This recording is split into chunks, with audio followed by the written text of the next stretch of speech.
Boom. Ladies and gentlemen, we are live. That's right, folks. We are live and back at it again.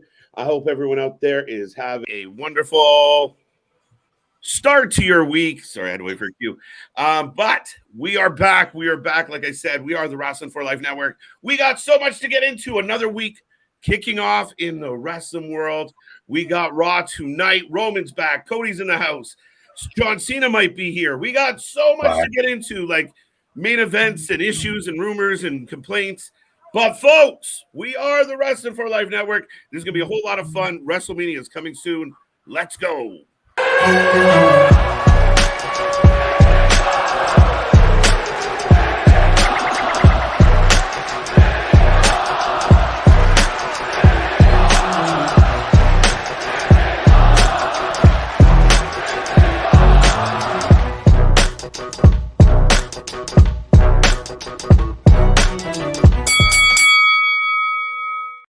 Ding, ding, ding. We are live. We are live. We are live, folks. KO is already on his way out, and he stops. And, of course, So we're getting company to kick off. The Canadian bros are back together. But speaking of bros, we are the Wrestling for Life Network. I am KJ White, Mr. Every Night. And my bro. I was going to say, yes, and only one of us is Canadian, but ladies and gentlemen, boys and girls, children of all ages, the Wrestling for Life Network proudly brings to you its YouTube Tag Team Champions of the World, the Every Night Delight, KJ White. I am Big Nick, the KO to my Sami Zayn right there. This is a hell of a way to start off. All right. I thought there was more. I was right with you. Yes, folks. We've already got KO and Sami in the ring. What more do you want? Nah, that's it. That's all we need. People shout out Kip clips there. That's already clipping our stuff and putting us, in a reaction video and everything. And to Sami and KO hugging. Nick wasting no time on the pop. I like it. But folks, yes, we are live. Big shout out to anyone and everybody who is hanging out tonight. I hope everyone else has kicked off their week extremely well. We are getting a replay of what took place between Sami, KO, the Bloodline, the hug. We had the super kick heard around the world. Now we got the hug hug heard around the world. I'll get it out, folks. It's early. Wow. But yes, dude, you see all those reactions, and that's just like a handful of people, a handful of podcasters that reacted live. So many people loved and went off. That's just summing up everybody's reaction that was there in attendance, everybody that's out in the wrestling universe, all of that. Yeah, it summed it up really quick and really nice. So, and then we got to turn around and cut to Cody Rhodes back there, just looking like the proud papa. Everyone loves that proud papa moment. I know some people and some of our counterparts out there we're like, oh, this is bullshit. They're shoving Cody down our throat. No, they're not. I disagree. I disagree. Am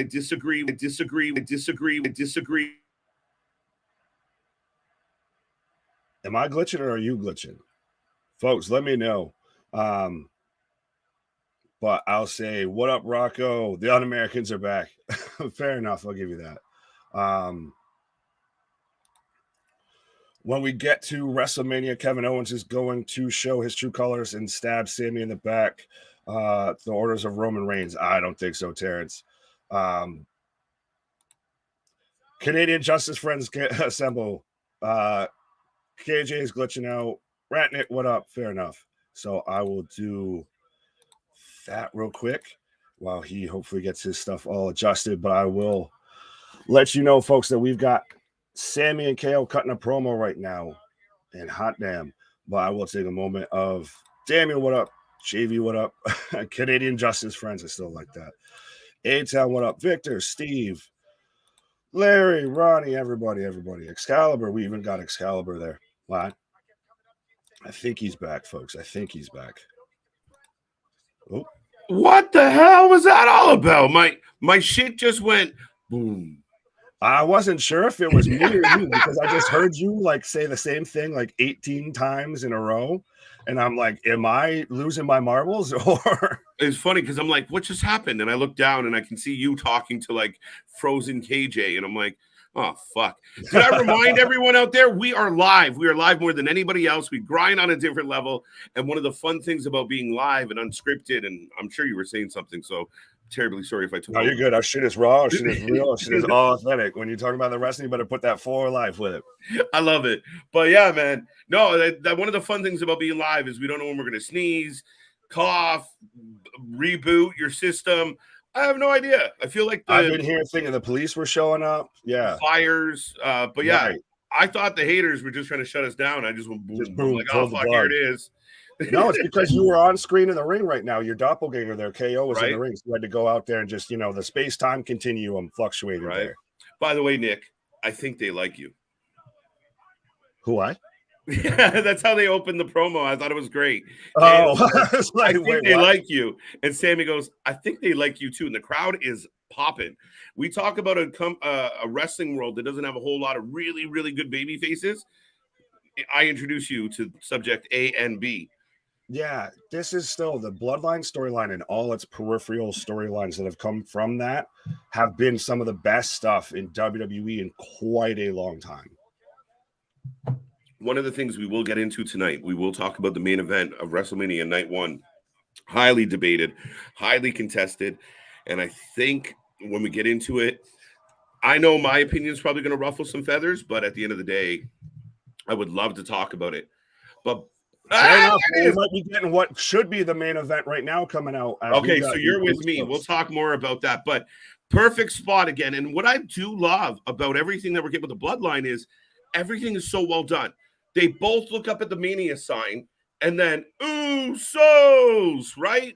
Right. Well, it goes back to, I think you brought up the point at one point of, especially WWE tries to make all of their professional wrestlers actors, and not all of them can do it. This is that lovely hybrid of acting, storytelling, and professional wrestling just encapsulated. If you're Steve Blackman, you come out and you fucking you have don't you disrespect Cheesehead. But you know what you mean? You don't give him the mic. You let him do karate moves, and everyone's like, oh, he's kind of badass. He's the strong silent type. He's the Solo Sikoa. Exactly. Wow. But when you have your stars, and this, I don't want to get on the Tony train early. By the way, if you guys haven't gone to our Twitter and retweeted the post about Tony Khan, we are challenging Tony Khan to come talk to some real fans and stop hiding behind all the bullshit. And no, he's busy out there shilling for the Big Bang Theory, the intro show to Dynamite. Oh, fuck.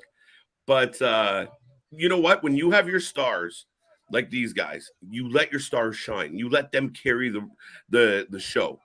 And that's what they've done. Some of the other stuff's lacked, but this stuff's been outstanding. You're going to talk about a family that cuts each other's throats? Sorry, I halfway still trying to go ahead. I'm right there with pay you. attention to this, and I'm still trying to get through some of these comments. But I will remind people we do have the super chat, the super stickers.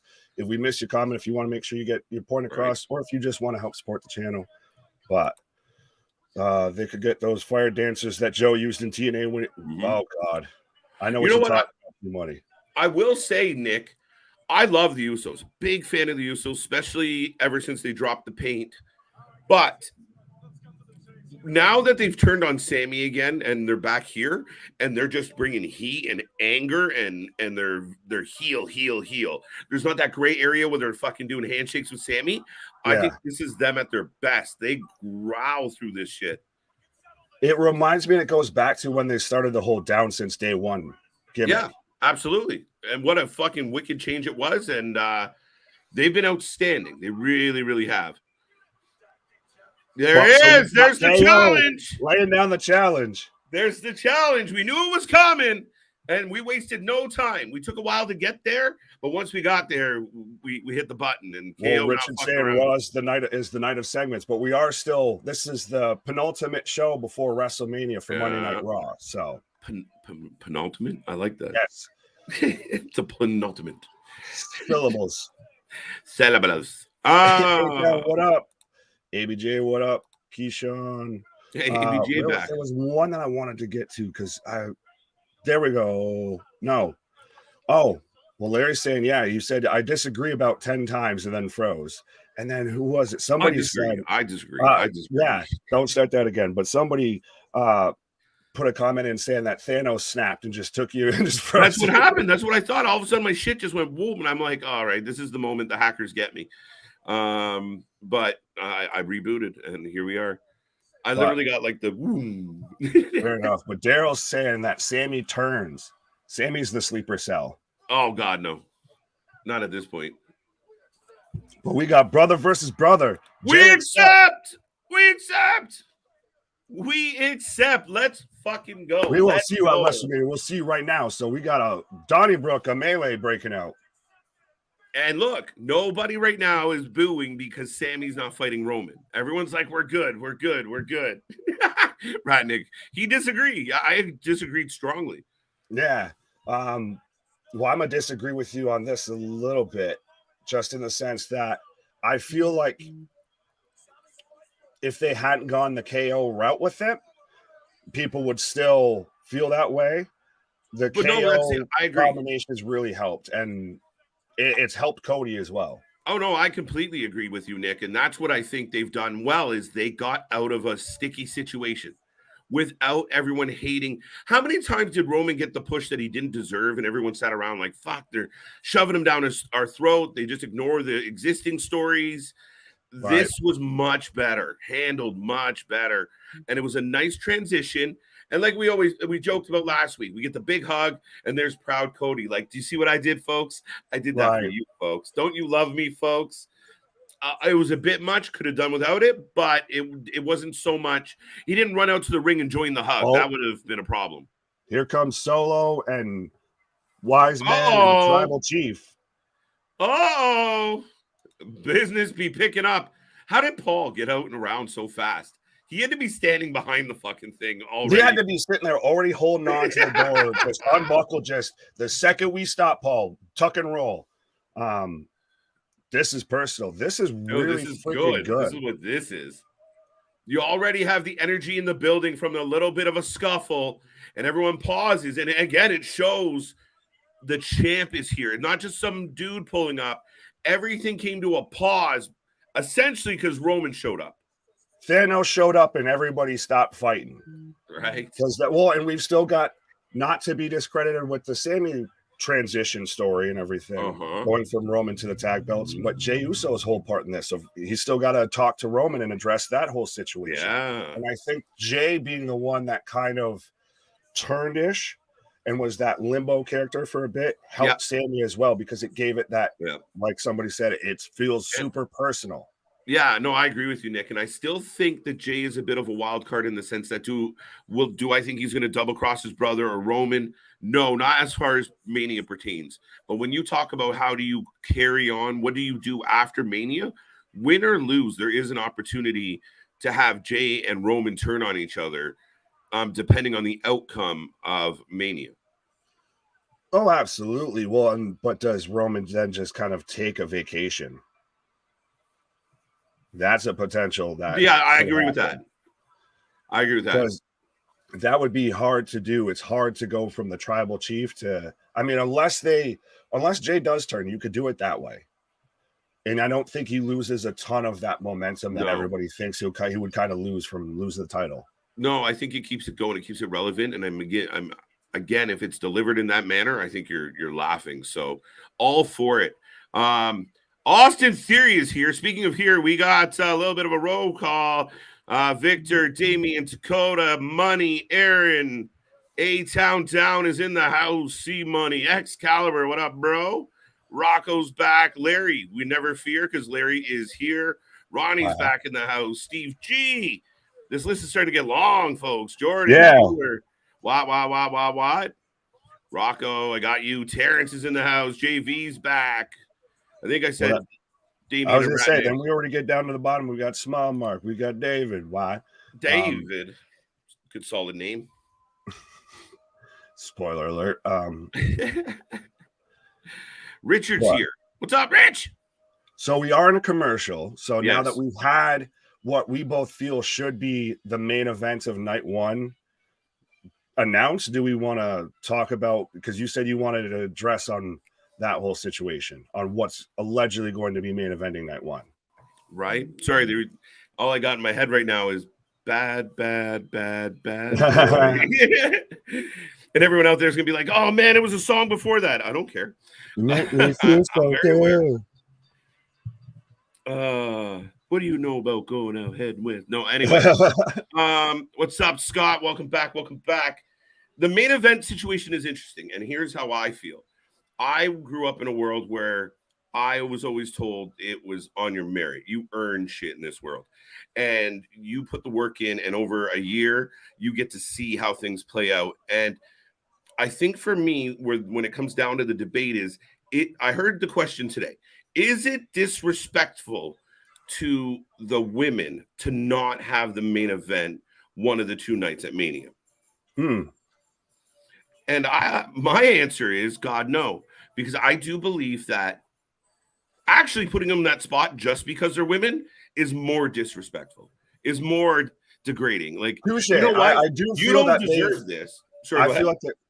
like that they've started to pigeonhole themselves to this point of ever since Becky had the first main event True. with Ronda and Charlotte and all of that, since the first women's main event at WrestleMania main event, they've always had one every year, and now it feels like they kind of have to do it. Yeah, and I don't think that's the case. What I think things is, if you want one of the women's matches to be the main event, I had no problem when it was the man. She was the hottest thing in wrestling. They said, and Ronda Rousey was a huge name, and we all had high hopes for her, whether we were happy or not, regardless. But for me, they earned it. They earned that spot. Belair, Sasha earned that spot. I wanted to see that match. It was a historic match. There was bigger implications than just wrestling to that match. Fine. This year, you cannot justify it. And to me, it's like, we talk about the last time a tag match was the main event of WrestleMania. You go all the way back to Hogan and Mr. T and Orndorff and Piper. Were they the best wrestlers on the card? Nope.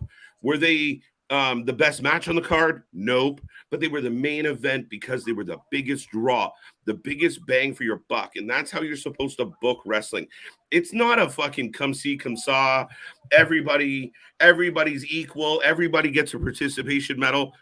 I have all the love in the world for Rhea Ripley, for Charlotte Flair, even for Sasha Banks and Asuka. But none of those stories are your draws. And that's how you got to book it. It's not disrespectful. I think it's harmful to any division when you put them in spots they don't belong in. If they haven't earned it, fine. And if KO and Sammy was boring as shit, like if they made the tag team fatal 4-way the main event, I'd be pissed. It has nothing to do with gender for me. Well, that I get that. That's a whole other thing. We could talk about how they're just adding that to pad out the card. And then we've also had announcements today about Andy Kaufman going in the Hall of Fame, and everybody's who's that? You can tell who's of a certain age and who's not. Go ahead. Am I wrong? I thought he was in there. I just assumed that, like, because I did too. The lore and the fact that they're allegedly, supposedly, reportedly going to be inducting the first ever referee into the Hall of Fame, and everybody's speculating as to if they do that, who it could be and whatnot. I thought that they would have had somebody like maybe a Hebner or something. That's got to be Earl, right? It's either Earl. I've seen Nick Patrick floated around. I think Charles Robinson's not a bad show. Yeah, but I think Earl's the OG. But Earl also was selling merch out of in the fucking parking lot. Well, allegedly. He sell a whole lot of merch, more merch if he's a Hall of Famer. Well, yeah, true. Earl, no offense, respectfully, has a little bit of Virgil vibes with me, but does he? Little. Okay. A little bit. I think Kevin Patrick, not bad. I mean, man, I'd rather Little Flair get it because I think Little Flair. Not Kevin Patrick, Nick Patrick. Nick Patrick's the one that we're the alternative commentary for. Yeah, thank you. I'm looking at Nick Patrick talking about. They're not related, by the way, folks. No, not the same people. So we got the next match coming up: Montez Ford versus A-Town Down. Yes. So give us your predictions for that, folks. Chris, what up? Curtis, what up? I like when people change up their avatar, and then I get like another little introspective into who they are. Curtis, looking good, buddy. Yeah. There's so many comments. I feel like somebody started. You got to start sending super chats if I'm gonna get through them all. But load up. Mike Chioda for the Hall of Fame. That would be Mike Chioda going in would be interesting since he's gone to the other company. Yeah. I mean, Mike would be a guy, like if you started nodding refs, Mike would be in that list of over the last 30 years of a No one standout. counted better. 2, 3. Just the lead in, right? Like Yeah. he's like, this But is my moment. back to real quick, and I know Yes. we kind of sidetracked from talking about with night one, but what if, like you talked about, if Jay's involved in the main event potentially, having that open the show, and night two just always kind of feels like the bigger night to me. Yeah. If you have that open the show and you could weave that whole story through the whole night for the main event, I do like that idea. Yeah, I mean, and actually, one of the funny things about that is I honestly felt like WrestleMania night one last year was the better of the two nights. So it was interesting, right? Like, I really liked night one. I thought night one was crazy, and it ends with KO and Austin. Like, I'm all for this. Night one has the advantage of it goes on first. Absolutely. Night two tends to just end up being the more stacked card. Right. Now, folks, if you're tuning in right now, we will take your prediction on this match. Do you have Austin Theory? Do you have Montez Ford? I'm expecting a good match here. Absolutely. Who do you got? I have Austin Theory for sure. Fair enough. I'll take Tez. Okay. I think they still are trying to make John him a Cena? singles competitor. They're still trying to build up. You got to build up something for after his match with Cena, I feel. And not to mention, it may start to creep that little bit of doubt, and we have to get the edge back of Austin Theory after Cena kind of just walked him down. So, yeah. Theory's going to need his bounce back for sure. I just don't see Austin Theory, your U.S. champion, losing this close to Mania, unless like he goes for the pin, and Montez stops for a drink. Maybe he goes for the pin, and the music comes on, and that's what I was saying. Maybe we get that do. Right. Possibly. Rocco's saying that Tim White should be in there. Tim White's a shout. The man's got more lives than a cat. Ronnie's talking about wanting Jim Cornette in the Hall of Fame. I think Jim's spoken on that, so I don't need to speak for the man on that. Yeah, you know what? And I know Jim is all ruffled around the feathers, but realistically, the man had a Hall of Fame career. And then maybe not in the ring as most people, but I mean, when you talk about, personalities in wrestling, I mean, you're looking at, he's on a small list of guys like Bobby the Brain, that, Jimmy Hart, that really mattered, really made an impact. We see it with Paul Heyman. I think a lack of good managers is one of the things that's wrong with wrestling right now. Yeah, touche with that. And just to have, not to, fully go kissing Cornette's ass or anything, but just the amount of involvement that he had, even from production, agenting, like the man was part of the inside circle when it came to Vince McMahon during that whole initial Attitude Era and all of that. So shit, Montez dumping Theory to the outside, but yeah, no, I mean, multiple promotions, multiple impacts. He's been involved with who's who of the wrestling world.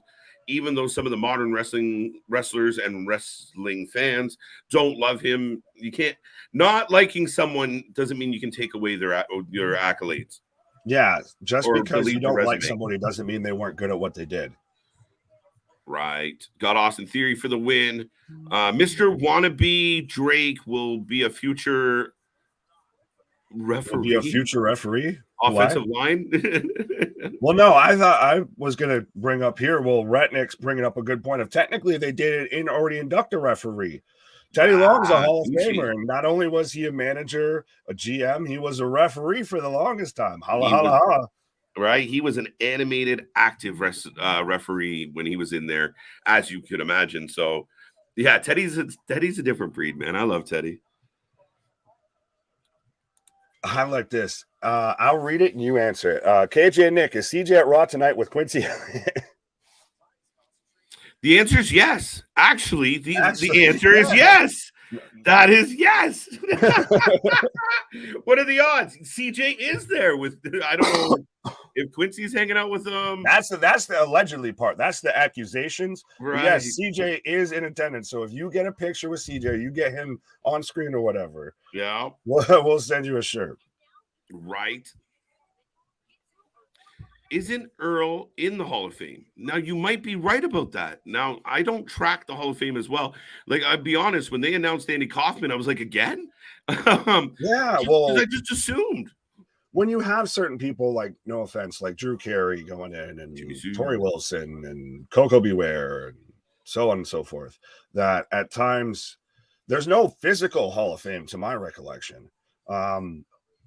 So it just becomes a little bit at times like a participation award of like, not, I don't want to demean it that way, but there's been so many people that have gone in, you lose track. Yeah, I mean, again, when we were talking about the main event of Mania, I think WWE did a complete disservice to their Hall of Fame by making it a PR move. I think you sit down every year and you look at the eligible candidates and you keep it as legitimate. Like, I would love just an actual building, and it's the Wrestling Hall of Fame for all of wrestling, and a committee of people, oversee it and run it like any other sports Hall of Fame, even though they take some criticism. You're expecting all these people to agree? Well, you don't have to. You get votes. You don't have to agree, but we'll figure that out. I mean, they can't all agree. We get ballot stuff. Get fixed elections and everything. Oh, yeah, like that. Right. For crying out loud, you can't get people to agree on if a match was good or not. You can't get people to agree on who should be in a Hall of Fame. There you go. Collectively through the internet wrestling community. Yeah. No, but I don't disagree with you. Jimmy Corderas. I just saw that name. That's a throwback name. There you go, John. But yeah, I think they did themselves a disservice when they started like, what city are we in? So who can we get from this city? I mean, and I know I pick on her, and I'm sure she's a lovely lady, but Charmel was just a time and place thing, right? They had nobody better, and she was not Shucky ducky quack quack. Yeah, sorry, book, but your lady is nowhere near a Hall of Famer. She might be a Hall of Famer in your books, but that's where they kind of screwed up. So really, they could nominate anybody at this point. And I'd be like, okay, fuck it. Well, I have seen that they're also trying to keep this class smaller, and it's interesting too how they've released this from there, and that person releases that bit of information, and that company lets that out versus just here's the class of 2023, and they had just announced like a little slideshow presentation of who's going in. Yeah, it's been definitely. Oh shit! Look at Montez in the air, turning and landing that crossbody. Athletic as shit. Tell me you didn't just say that. Tell me you didn't just say that. Listen, Stevie Ray. Tell me you didn't just say that. There was debate about what to do. No disrespect, Stevie. Love you. No, not at all. No. Stevie's a Hall of Famer. He got in there eventually. It took him too long to get in there. I just always remember Stevie with his stupid flapjack in the NWL. Yeah. This motherfucker keeps showing up with this damn thing and ruining all my matches. Literally. Oh my God. That was right around the run-in, like the run-in season with well, that's the Vince Russo era. He's just run in. Right. That was the old school roll-up. Don't know how to end a match. Vince Russo, to explain it to anyone who didn't watch wrestling then and is now just a 2023 wrestling fan, Vince Russo is a hyperactive kid on universe mode, just fucking booking whatever the fuck he wants, doing run-ins. Everybody's in Hell in a Cell matches and all this shit. I would. Big DDT by Montez. Roman Reigns returns. No, he has returned. Ford flying. Ford lands on his feet. God damn, like I said, this man got ups. Ford's definitely got a singles future ahead of him. And I feel like Dawkins is not a Marty Jannetty, but he's in that role, unfortunately. He's a Billy Gunn. That's a good way to put it. I like that one. Kind of like or Bart Gunn? Oh, no, Billy kind of, I see what you did there. Wow, shotgun dropkick. I could see Montez versus Austin Theory for the U.S. title as a feud post Cena match, 8 but pound down. Austin Theory picks up the win. Yeah. A clean, solid win for a champion. Everybody, and including the people that run this show, please make a note of this. A champion went into a match on a show and just won nice and clean in a solid 7 to 9 minute match. Good job. Perfect. No run ins, no bullshit. Just a nice win. I like it. Right. Theory Night 4 to have a good future at Bookstrong. Absolutely. Yeah. Yeah. I called it Austin Theory 1 over Dawkins. Yeah. There you go. Some points going up on that board. There are 101 theories about Bray. The only truth we know is nobody knows, and WWE isn't saying anything about it. I think Excalibur is a bigger Bray fan than me by far. But yeah, the rumor, I heard a report today, he should be back next week. Hold on tight. I don't know what to think. It has done nothing but hurt this story. It did. And hurt what was already a candle that was going out. That was a flickering candle of a storyline is now in a fucking hurricane. Yeah. I feel. Well, it's like, dude, was anyone like jacked? I think Theory got a little bit of blood in his sweat. He got a little shiner. Okay. But was anyone jazzed about Bobby Lashley versus Bray Wyatt at Mania? I know I wasn't. I was like, fuck, how did we get here? Somebody took a wrong turn. Which were you less excited for, that or Brock versus Omos? That, I think, because Brock, and everyone's going to go, what? No. Oh. Like, Brock versus Omos at least had the intrigue of what the fuck is this going to be? The fam's all back together. Right. The band's back together, folks. Jimmy's still pissed, see? Jimmy uncomfortable. Well, Jay, Christ, if you ran away from home and then had to deal with your dad when you got the fuck back home, wouldn't you be scared as shit and just like, I didn't do nothing wrong? The longest walk back up the driveway ever. Right. I am in no rush to see that human being right now. Exactly.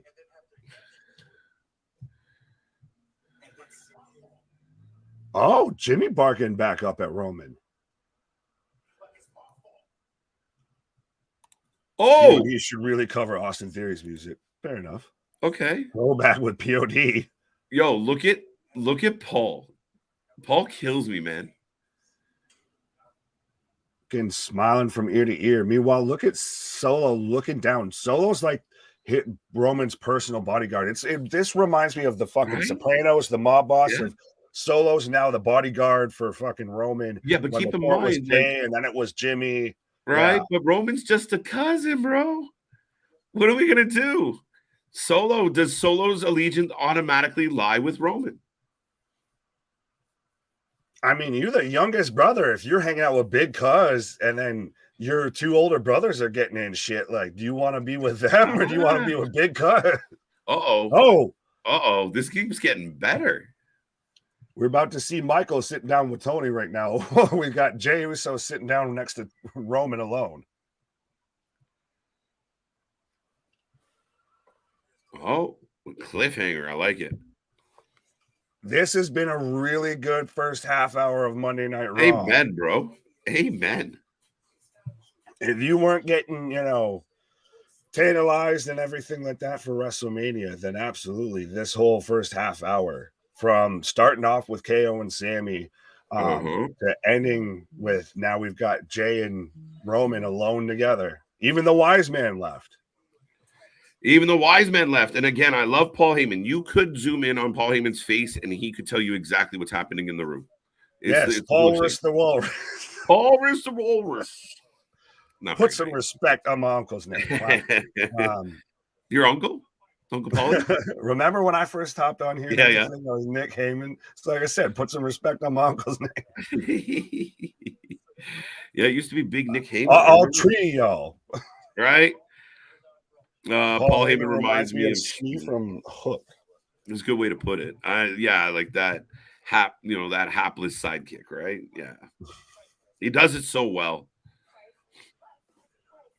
This is real long-term booking. Absolutely, absolutely.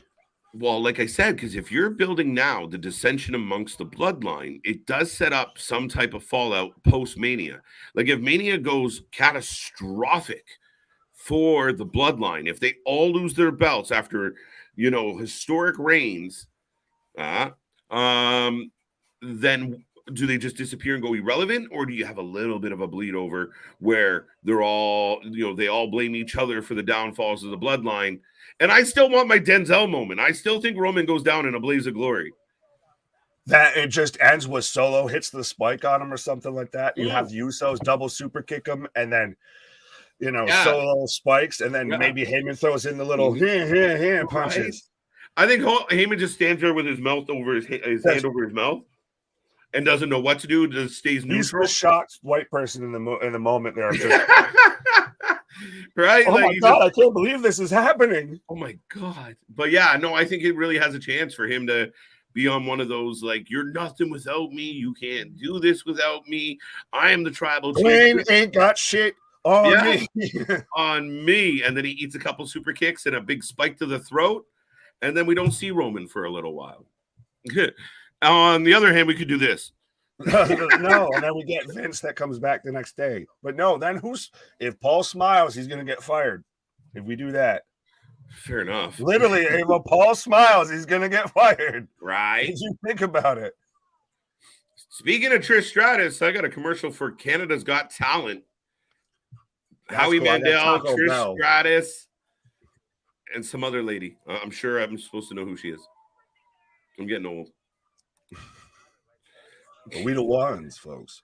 We are the Wrestling for Life Network. We are here covering anything and everything. Christ, we're here all weekend long covering GCW, BCW, SmackDown, Rampage. We even stayed and covered Rampage after the fact. Okay, take a pause.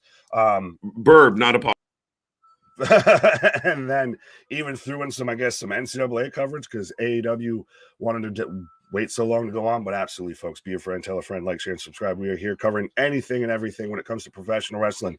And we are on the road to WrestleMania. We're going to be here all day, both days, pretty much, giving you everything going on in professional wrestling.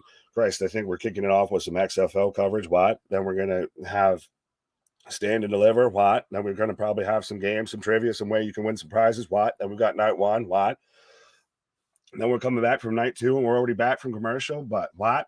Absolutely, folks, be a friend, tell a friend, like, share, and subscribe. We are the alternative commentary for anything and everything when it comes to professional wrestling. We're the wrestling channel, even the wrestlers watch, even, people at the shows tune in and watch us. So be a friend, tell a friend. If you haven't done so already, hit that like button, hit that bell notification, hit that subscribe button. And if you want to make sure that we get to your comments, or if you want to just help support the channel, we do have the super chat, the super stickers. And damn, that was long-winded. You see, I had to take the pause after. We've got the heart-to-heart right now between Roman and Jay.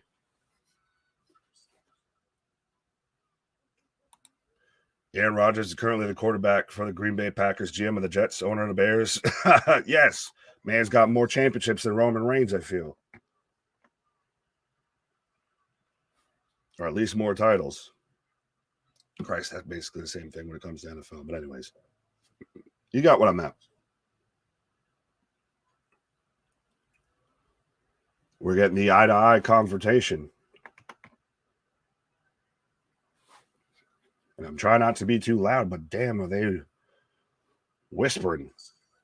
I'll see you later. Stick around.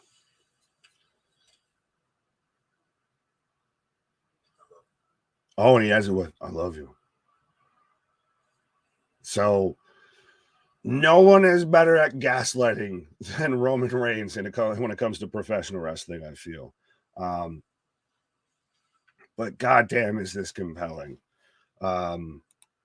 AJ Styles in a Snicker ad, he must be returning soon. Well, it was quite a bit, actually, since AJ's been out, since he got injured at a house show. My tribal chief. Boom. Did you find out the answers you were looking for? Yes, you know what? The answer was this. I was sweaty and warm, and that hoodie was doing me no favor. I needed to do a quick wardrobe switch. and I didn't think anybody needed to see that. But for a super chat, no, I'm just kidding. No, I missed the last word of what was said there, but Paul just literally was like a gasp at what Roman had to say there. So if anyone can fill me in on what ended that.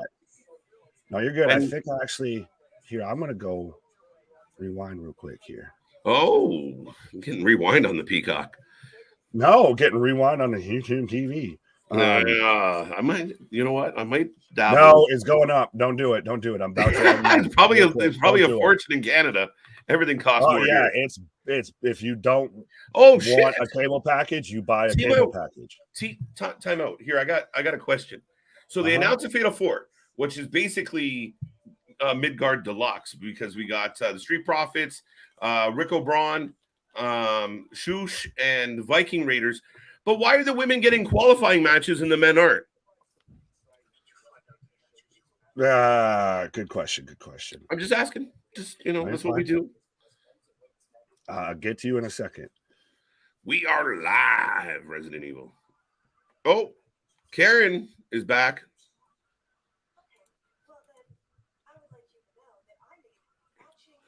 You're always live, folks. What? Carmella's not available tonight. Ruh-roh, Raggy. What the fuck? Byron Saxton, you creepy fuck. Where did Byron come from? Was he interviewing Adam? Like, I thought he left. Okay, so sorry. Now I run back and I watch it, and Roman said that yes, Wiseman, he did get the answers that he was looking for. So that's what I missed. That was so compelling. Because then you're like, well, what answers did he come to? Did he get the same answers we all heard, or is he thinking I can see through you and you're full of shit? He's gonna put the hit out on Jay, right? And Dewey's here to. Don't call her that. That's disrespectful. She's Dewdrop. She'll always be Dewdrop. No, she's Piper Niven. Piper, let's go. If you're gonna forget that Pete Dunne was Butch, then I get to forget that Piper Niven was Dewdrop. Deal. Fair enough. Butch never happened. Yeah, neither did Dewdrop. This is how she should have been brought up the whole goddamn time. Yeah, absolutely. And as a heater for Chelsea, I'm in. That's workable, dude. I hired this local Scottish street punk to botch my back from you, Adam Pearce. That's her gimmick. Carmella might turn on Chelsea Green tonight. Random. Yeah, random. I love how they make him look way taller. Who, Pierce? Oh, Saxton? Yeah, Saxton, are you really that tall, might I? I was talking about Omos, but okay. Oh, well, no, you just got to always film up. Yeah, like the cameraman's laying on the floor on a wheelie cart being dragged, shooting this guy. When you used to play like indoor hockey and shit, yeah, like gym class, one of those, he's just on one of those, just getting pulled and just wide up shot. Right. Got to make sure we got the right angle, otherwise we're going to get Omos's Peyton tackle in it. So. Right now, folks, we are in a commercial break. Nick and I are going to try and get to these chat messages, and we keep them coming.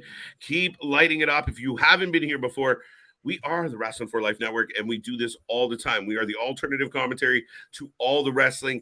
This weekend, we actually had a GCW sandwich because we had GCW, BCW, and then GCW. By the way, it made of light bulbs and barbed wire and girder plates? Pretty much. It was crunchy. It was a crunchy one.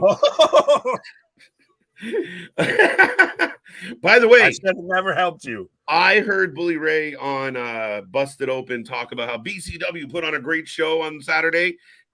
Just because you were there, Bully, doesn't mean it was good, and it wasn't. You owe us one. Yeah, you owe us a match with Lance Archer. Yeah, instead of just double low blow. How can you tell me the card was good when the first three, like literally the first round was just kerfuffled with low blows everywhere? Yeah, I've never seen more low blows at a professional wrestling show. And I will just say, in my own opinion, and this is allegedly based on everything with him, but the fact that Brian Kendrick is the one that won the championship, not the right move. But I think I did actually find out who was the guy that was in the corner that hopped the rail and everything, the fan that they yes, you did everything. Yeah, he's from H2O. Matt Tremont's company. Yes. So that's interesting. A little bit of crossover, a little bit of love. Almost in action, yes. Up next, folks, we'll take a prediction on that. Can't wait. Is that sarcasm or you really can't wait? Don't worry, it'll take plenty of time for it to happen. At the pace he's walking, yeah. Yeah, right. Well, even if it's only 2 minutes, it'll feel like 2 hours. Right. Howie Mandel is the guy who used to put a condom on. Yes, actually, that was one of his gimmicks. Was he did the well? It was he a lot of times. How did we get to Howie Mandel? Because I mentioned him with Canada's Got Talent because he's Canadian. Oh, okay. He's a Canadian germaphobe. Yep. Yeah, I remember. I know Howie. Yeah, Howie's awesome. Right. Bobby's World. Did you guys had Bobby's World, right? Mm-hmm. Yeah, that's all Howie. Yeah. I love him. No lie, I popped every time I popped every time I saw Howie stand up back in the day. The inflated condom, the rubber glove he would do. I think he made that famous, was like putting the condom over his head and then blowing it up and it would go. And we're not talking about this. So how you doing? Keep it moving. Right. There we go. Making Nick uncomfortable with all the contraceptive talk. No, it's just I don't want to get in more trouble than I tend to get myself into already. You're just like you're baiting me. You're baiting exactly. Me. No, I'm not taking the bait. Nope. What's up, Heather? How you doing tonight? Hope you're doing well. Maybe Carmella injured herself using TikTok or using Corey's TikTok. Oh, you went there and I thought it. It was perfect alley-oop. Speaking of Howie Mandel. Right. Speaking of prophylactic. Yeah, we got there. We got you there. Bully Ray versus Matt Cardona. Loser is banned from Battleground Championship Wrestling. First match announced for July 1st show. True story, Damien, and we'll be here live probably. Yes, that was announced on Saturday. Yes, it was announced on Saturday because for those who don't know, Bully was supposed to fight Lance Archer. It ended in a low blow. The next match ended in a low blow. Real quick, they're comparing Brock and Omos to like Taker Kane staring each other down eye to eye. Like and Andre Hogan? Brother. Right. This is one time that Hogan would be like, I disagree. And I'm like, I agree with that guy. No. Well, on this one, I would. He'd be like, yeah, but it's just that's literally all and to make sense, to give them credit, this is what you have to build this on of just literally, it's just two massive forces. It's the immovable object beats the unstoppable force type thing. Listen, even after last week, I was hesitant to believe that this is still going to happen. Now they're selling us on this matchup. Yeah, this is more Taker versus Giant Gonzalez there. I'm shocked that they're trying to build this up of like the largest gloves in UFC history. Yeah, I remember Joe Rogan mentioning that if Brock Lesnar hits you, it's like getting hit with a lunchbox in the face. Oh, yeah. Like they just, that's funny. Oh, and I've literally called this man the alpha male of our species. Oh, yeah. I keep saying he's the one that if the aliens came down, this is who we'd send out to go and fucking kick their ass. Oh, yeah. Many old times. And listen, it's hard to argue, man. But they're giving him all the Andre spots they gave him the Me Gene spot to where when Andre put his hand over Gene's face, they had to almost do that with Michael Cole. Yep. And listen, all for it. He's been all over the place. So maybe he surprises us. But man, if there's a match, there's Shaquille O'Neal. Fuck. Yeah, they're bringing up how he's taller than Shaq and how he's got a bigger palm size. He has 2 times the average hand size. 87-inch reach, bro. Well, he can hug my Jeep. I was gonna say though, when 80% of that's just your fucking arm, like fucking hell. Dude, this match has 0 expectations. But so does it have the potential to be a Brock Goldberg type situation? Because we can talk about Goldberg, the new free agent, the new hot free agent in professional wrestling. But does it have that potential? Tony. Even if it goes 10 seconds Yeah. Technically from bell ring to bell ring, Uh-huh. and there's shenanigans beforehand, could it still be at least a good, compelling match, or does it make Omos look dominant if he goes out there and he squashes Brock? Here's the thing, and I don't think Brock gives a shit at this point in his career, but I don't think, like, I really don't want another shit Brock Lesnar match. If they're gonna do this, make it good, make it matter, and the only way Omos gets over in this is if he makes it look good. Oh, Apologies, I was refilling my beverage. I just didn't know what it was. It looked like you were. Yeah, no, I put the part on that we can't get in trouble for having Right. on. So, mea culpa, mea culpa. Mea culpa. Here comes Omos. So, why are you taking Omos in this match? I don't even know who he's fighting. Is he fighting? I thought so. He does just have an intimidating presence, regardless. I know he tends to move a bit more like the Giant Gonzalez instead of, Andre the Giant or the Giant from WCW when it comes to being in the ring. But Man, he does just come out looking intimidating as shit. And well, to think they had this man initially at one point as a giant ninja backing Tozawa for the 24/7 title.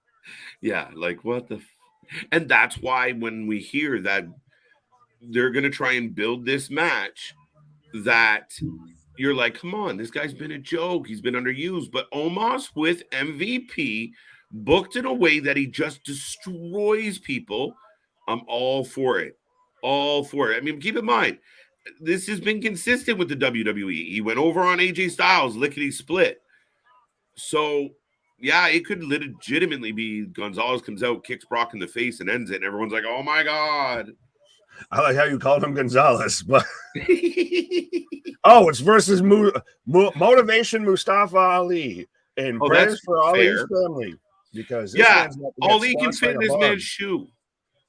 It could be Omos versus Kali. Omos for the win. Yeah, I don't doubt that. Omos. Yeah. Okay. Like I said, Ali can fit in this man's boot. If this match between Omos and Brock had a bit more build and a bit more time to build to it, a bit more reason for it, outside of just, hey, they're both big and intimidating as shit, I think you could get behind it a bit more. I do like what they just did. I like those little video packages. I think there should be a video package for every match like that. Like, and the WWE, I mean, undeniably, when it comes to that type of production, they're second to none. Why is Ziggler watching this? Who gives a shit about Zigglypuff? Dude looking like he's hanging out backstage at a fucking wedding reception. Well, he literally looks like the guy that wandered off at a wedding. The best man who's just not feeling it. Yeah, no, he's the dude that's outside the wedding reception smoking a fucking dart. Sipping on his fucking beer with his tie undone and everything. Oh, that's over. Omos squashes Ali faster than I could get that reference or comparison out. Right? Yeah, no kidding. I think that because somehow they were trying to like do something with Ziggler and Ali. Yes, that's it. But like Pourquoi, like the veteran's going to take him under his wing. Fine, make him a tag team for a while.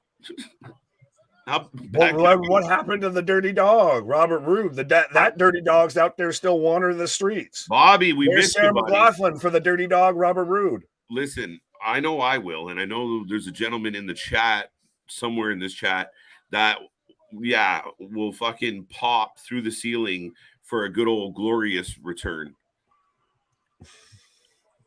Glorious, let's go. But doesn't Ali versus Ziggler kind of, no offense, respectfully, seem like a nothing feud, a main event feud, not a main event of the show? The show main event. And we're getting a live version of Impulsive. This will be the first episode of Impulsive I've been forced to watch. Is that Logan Paul's dad? I have no idea. Snap, tap, or sleep. Scott, thank you very much for the super chat. I knew Kendrick was going to win since he is friends with the owner of Battleground, owner Timothy Embler. Fair enough. I was not That privy to dude's that special. information. Timothy's a fun dude. Grown You ass know beaver. Timothy? Grown ass beaver. Yeah, well, I remember seeing him, but You know, the you guy makes sounded me like you chuckle guys every time went we back see to him. like fucking high school together or something. No, not at all. So Logan Paul's getting like the speaking of Goldberg, he's getting the Goldberg entrance. Well, speaking of another glorious thing that you were mentioning before, that's what I thought of when you said another glorious entrance. Damn, Dave. Damn, Daniel. Damn, son, where'd you find that out? OC, David Allen, Sting versus Kip, Sabian, Butcher in the Blade and the Blade. Are you excited for that match? Okay. We're still trying to deal with the excitement of this night, Damien. You're getting a little ahead of us. That's in 2 days, my guy. Like, there's a lot of wrestling to cover before that. Let me enjoy tonight before I give you my reaction for 2 nights from now. It's true. Tonight is yours. You can tune in and see how we'll be excited for that match. That's what you can do. Yeah, no, we'll get there. I know you will, Damien, but I love you. What's up, JoJo? How you doing? Welcome back. Good to see you. Shout out. What's JV got to say? Who do you think Roman and Heyman were looking at when they were filmed staring at something? The wall. And not the wrestler, the wall. Not WCW. I know I talk about WCW a lot. Not the wall, the wrestler. Just a wall. A wall. The wall. But folks, we are in a commercial break. Omos just squashed Ali. So if you had Omos on your bingo card, check. Good win for Omos. Good win for Austin Theory tonight. You're building the key characters to your Mania. And like you said, we might not get all the way there with Omos Brock, but at least Omos comes out and looks like a world beater. I just think sometimes, like, you remember when like we're going to introduce Kane, and Kane's intro was, going after the Undertaker. Then Kane was a badass Hell in a forever. Cell door off. Yeah, and I just feel like Omos should have started up there. Like, should have taken out somebody. Take out Brock week 1. Go after Brock. Then when you move on, you stay up there. Yeah, right. Or Brawny. That was terrible. No, yeah, well, I like how instantly everybody just goes to my joke of "It's the wall, brother. It's the wall, brother." Yeah, classic Black The Wall. The Wall. Right? Yeah, not the Pink Floyd album, The Wall either. No. They weren't looking at that. Jon Snow is alive. Hodor. They were looking at Hodor. Hodor. Not Solo. Hodor. Oh, sorry. Made me think about it, poor bastard. What a big superstar. That guy doesn't know the Miz. Or the Miz. Yeah, the Miz. Well, I laughed that Miz is still trying to work himself into like the Logan Paul "we're buddies" right thing, which no. I don't get it at this point. I don't know what they're doing with the Miz outside of just he's the host, and I get it's a little bit of that sticky stuff, but even the Logan Paul stuff, I'm starting to lose interest in this whole thing between him and Seth, if I'm being honest with myself. Oh, are you really? No, I think this match could surprise everybody at Mania. I really do. And we'll see how tonight goes, but I'm definitely in for this right now. There's not much on this card, but I'm definitely in for this. That is true. I mean, they are adding they're padding it out with the tag team title matches, or the tag matches, not the tag title matches, but the multi team tag matches. So they're calling them what? Showcases. Which again, I believe replaces which means we ain't got shit for you. Yeah. It means show us what you got. Pre-card, but no. This is a lot, but could it be Jay White or Cardona? Maybe AJ Styles uses the OC to help out Roman. I don't see anyone helping Roman. To me, it's not going to work.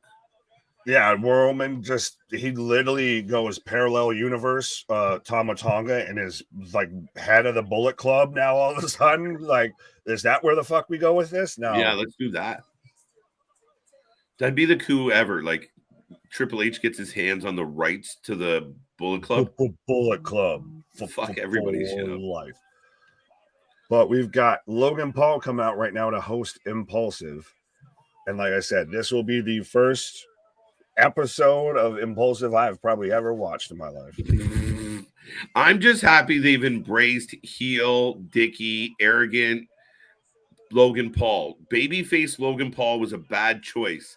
It was never going to feel right, ever. He does have a punchable face. I will give you he that. Does, and he has a yeah. He's a good asshole. Pause.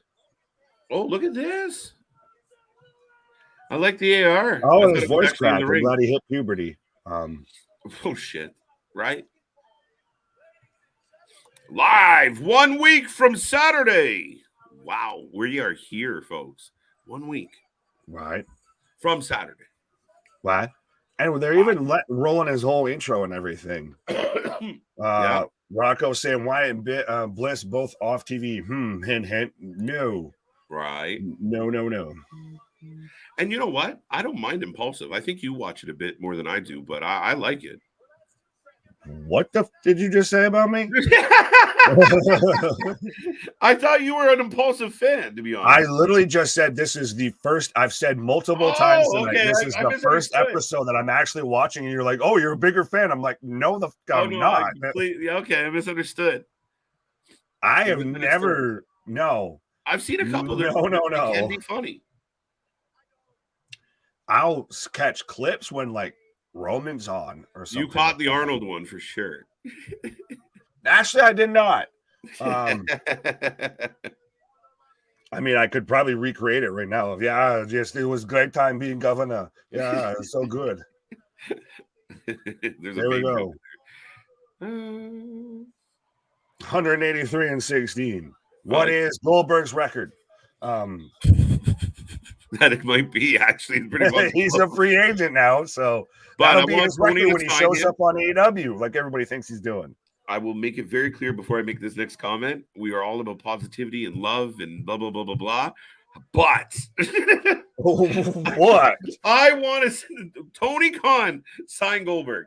And then we'll just sit here and have a running tally on the over-under on concussions in AEW. Who's the first he takes out unintentionally? Oh, man, do you imagine Tony, like, Bill, you're going to work with this guy here. His name's Sammy Guevara. What? Right. We're going to get Goldberg Sting at Double or Nothing. Oh. We would, too. We so would. And he would bring back a version of a WCW title belt somehow, some way, or an NWA belt, something. Right. Borrow it from Billy Corgan. We're calling this the National Traditionalist old school throwback Legends belt. Championship. He's got Jared. He'd just get the Legends Championship from Impact and TNA there and just have Goldberg and Sting go after it. All right.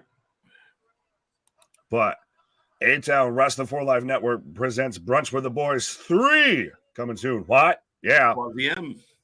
Absolutely. Let's go. And JVO will agree with you. Yes, Pat Show is a lot better.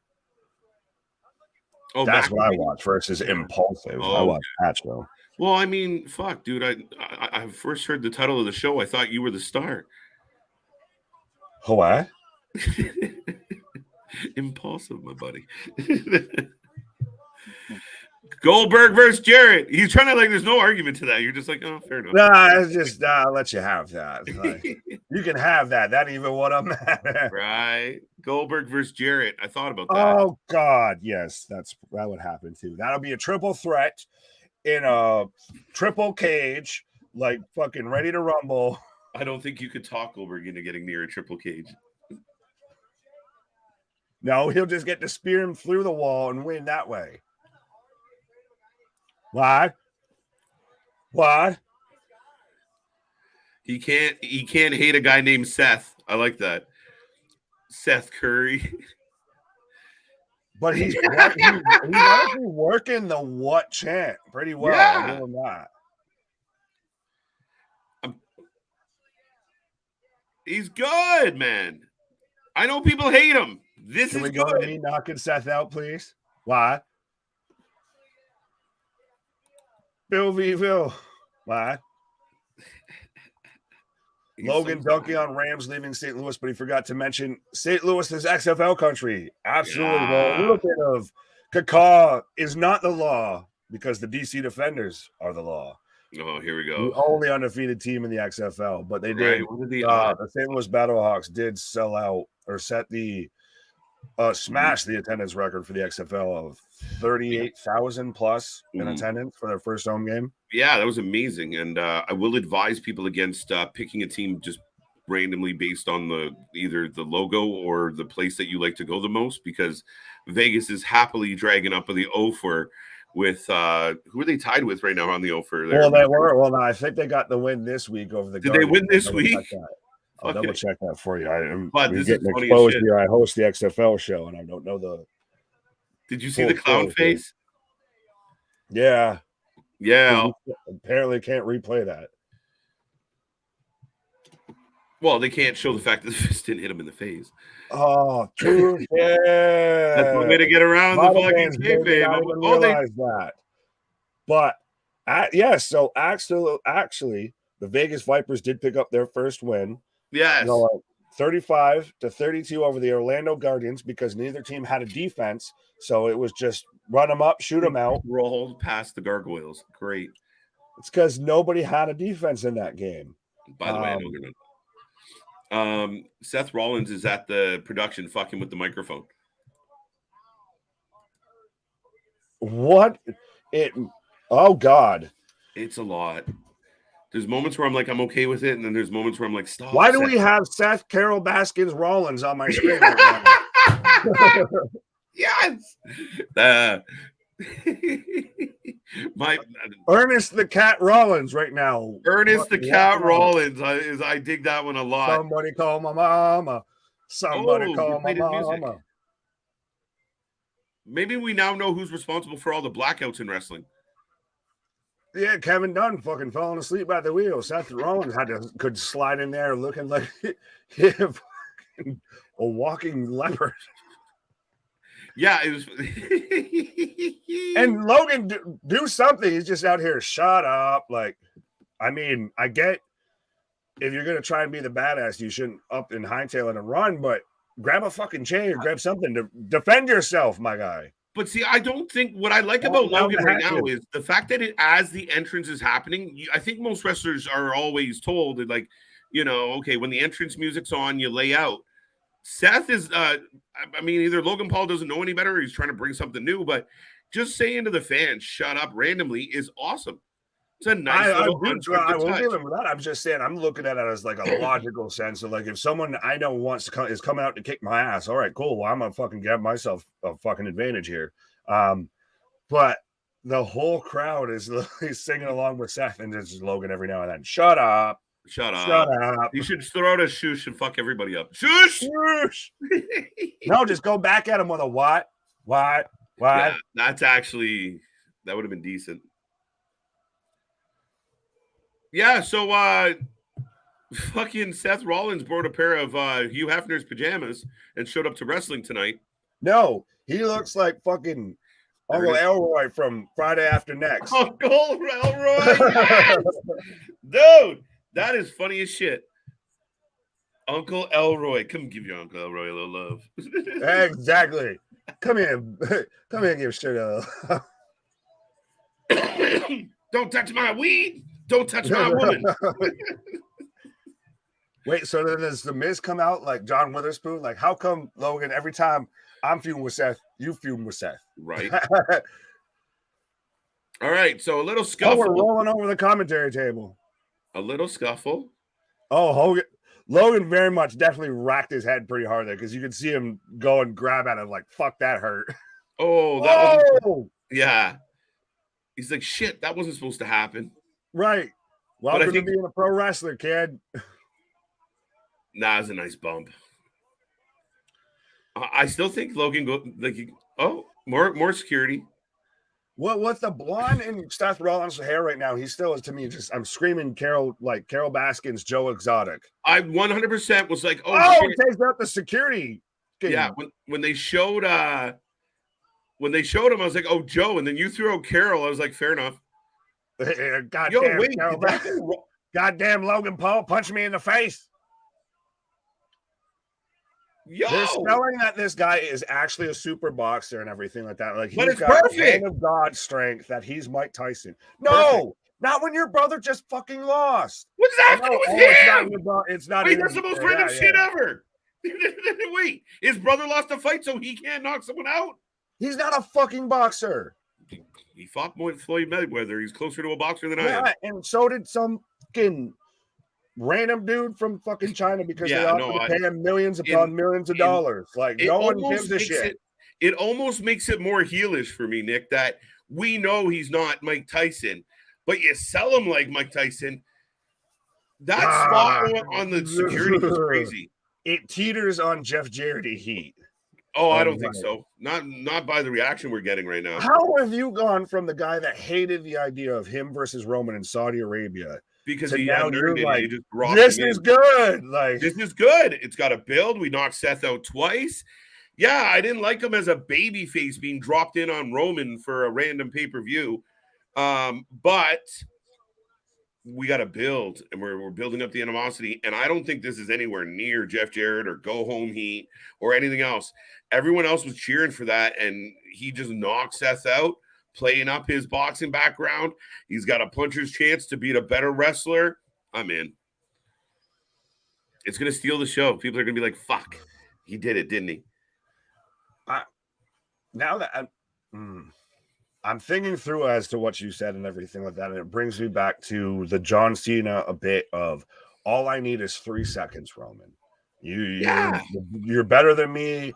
You're younger than me. You're more talented than I am right now. What have you? This, that, and the third. All I need is to have your shoulders to the mat for 3 seconds. And right. Win. Yeah, no, I agree with you there. And I think that for me, if Logan gets on the mic and starts saying, well, I'm going to out wrestle you and I'm a better wrestler and you can't do what I do and da-da-da-da-da-da, that then it's bullshit. Everyone knows it's bullshit. You know, you're not a better wrestler than Seth Rollins. But when he says, I can knock you out, well, that changes the game. Jake said, knock you out. Right. Mama said, knock you out. Made me laugh. But yeah, man, I'm okay with that. And folks, we are heading into another commercial break right now. Big Nick is going to take a pause for the cause, and I will roll through for the next few minutes with you. Yeah, I mean, we're just over the hour mark. You guys can chime in on the first hour of Raw. I've enjoyed it. I don't know if I'm just enjoying the stream a lot, but the show's been all right for me. A lot of good build. Like we said, 1 week from Saturday, we get WrestleMania. I will take a moment to remind everybody we're here all week long, as we always are.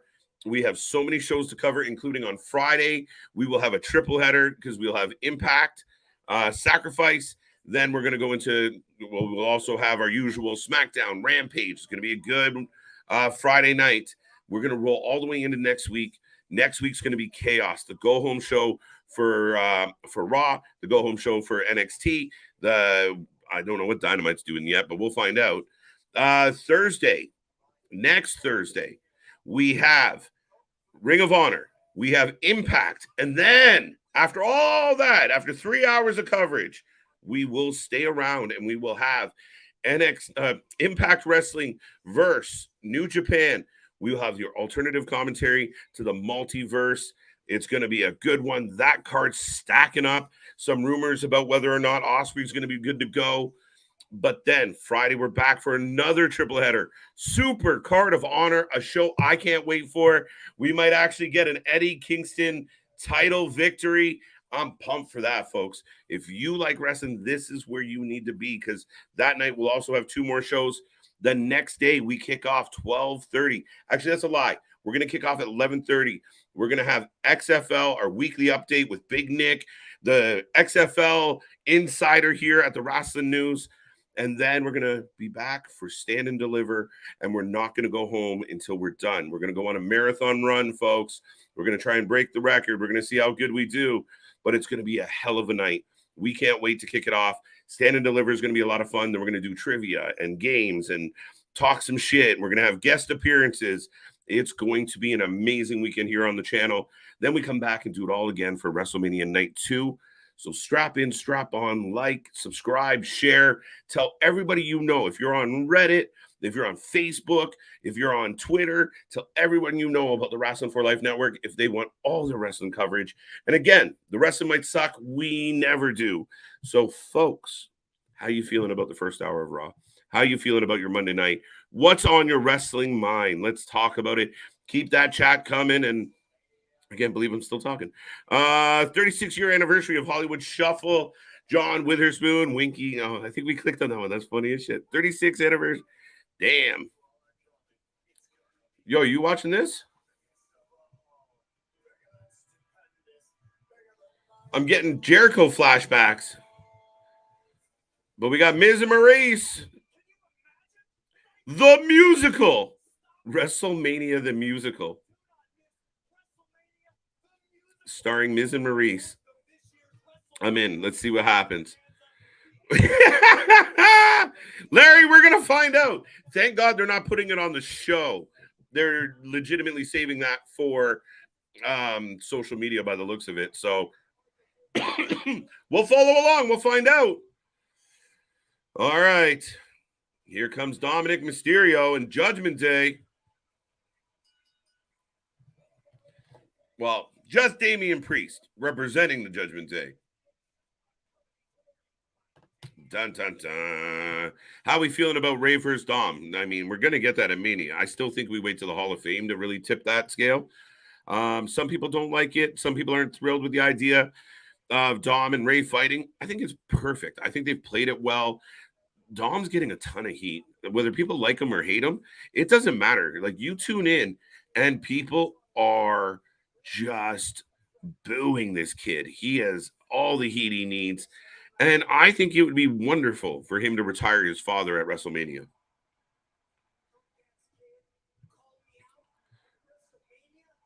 You punk ass kid. But you're my son, so I won't do it. That's got to break, right? It's going to break. It'd be weird if it didn't. It goes down a history of like Dom and Ray never ever got to the bottom of their problems.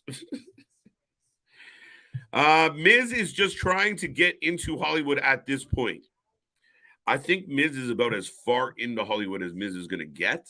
Hey, listen, all for it. I mean, the guy's trying to be entertaining. The guy's just been around for a long time. I mean, he has moments, but I don't want to see him in a match at this point. So him being the host and fucking around with musical Hollywood and getting, you know, the decision makers at WWE to support his decision. Yeah, I'm all for it. Ray is winning at Mania. No fucking way. You can't have that happen. Then what? I honestly think that Dom has to put his dad down. Take the mask. And then Dom starts showing up to shows like after Mania with Ray's mask to get more heat. Carry it around like your Owen Hart in the Slammy. Remind everybody that you ended Ray Mysterio, your dad. Oh, I like it. I don't care about the story. Trying to be optimistic here. Here comes Johnny Gargano with Dexter Loomis.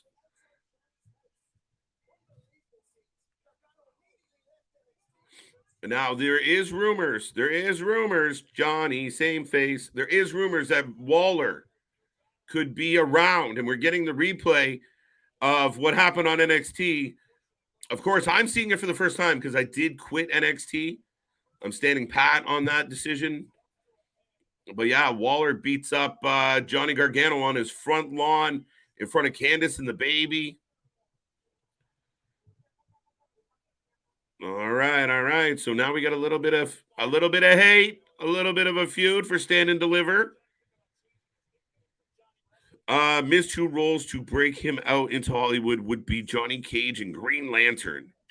Miz is, I think where everyone gets stuck, JV, with Miz is that he just, I don't know, it just comes off, he comes off like an actor in an environment where you're not supposed to come off as an actor, so it doesn't work.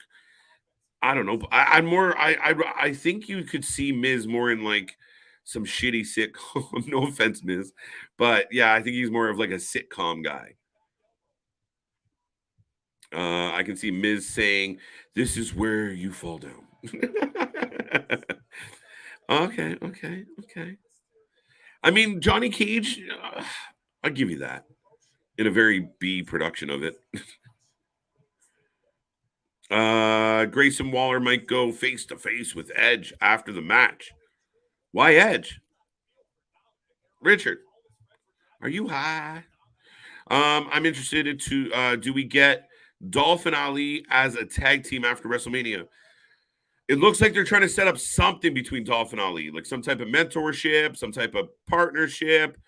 I don't know. Your guess is as good as mine, but yeah, it definitely seems like we're heading that way. Johnny with the head with the Hurricane Rana, and out goes Dom.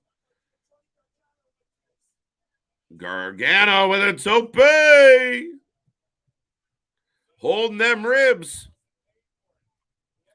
I think Dom takes out Conan and his daughter. His sister? Or Conan's daughter? I'm confused. Yeah, I don't know about Conan. I don't know if Conan can take a bump. But definitely, I really like the idea of Dom fucking up Ray's Hall of Fame moment, and that's what leads to finally Ray saying, "All right, I tried to take the high road.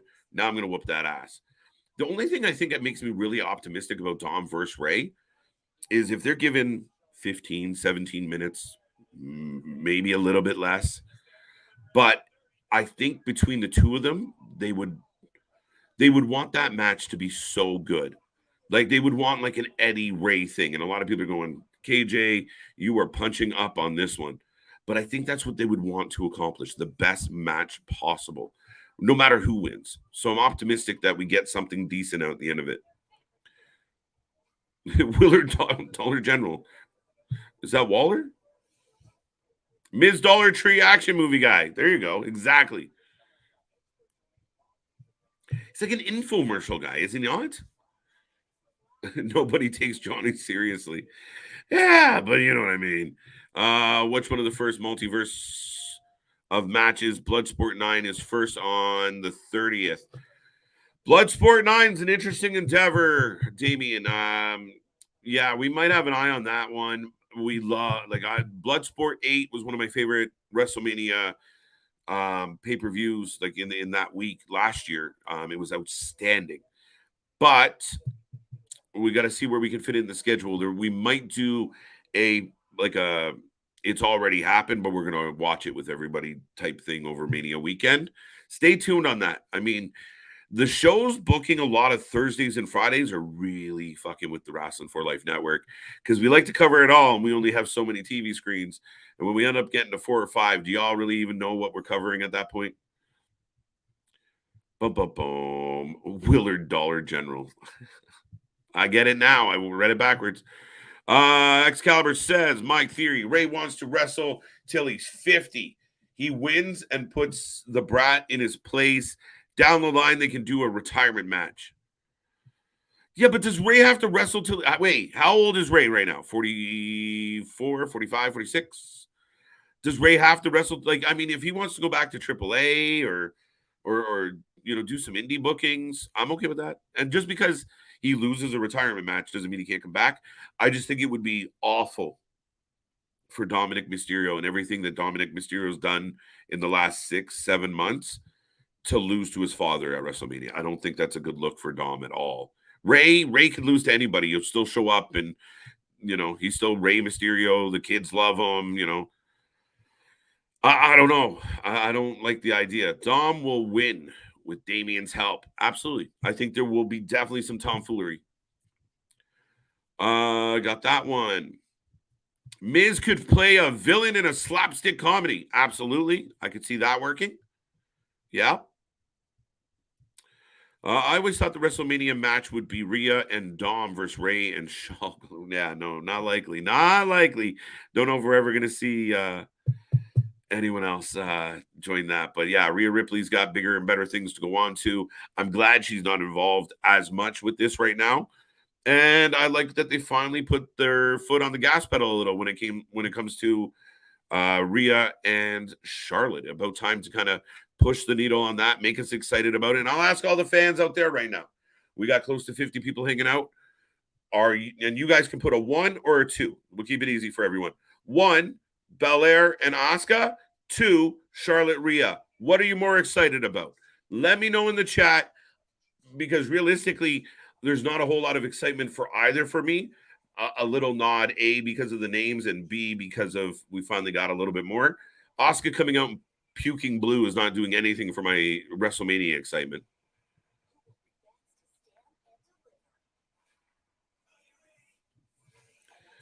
Ray's daughter at the Hall of Fame, and Ray agrees to the match.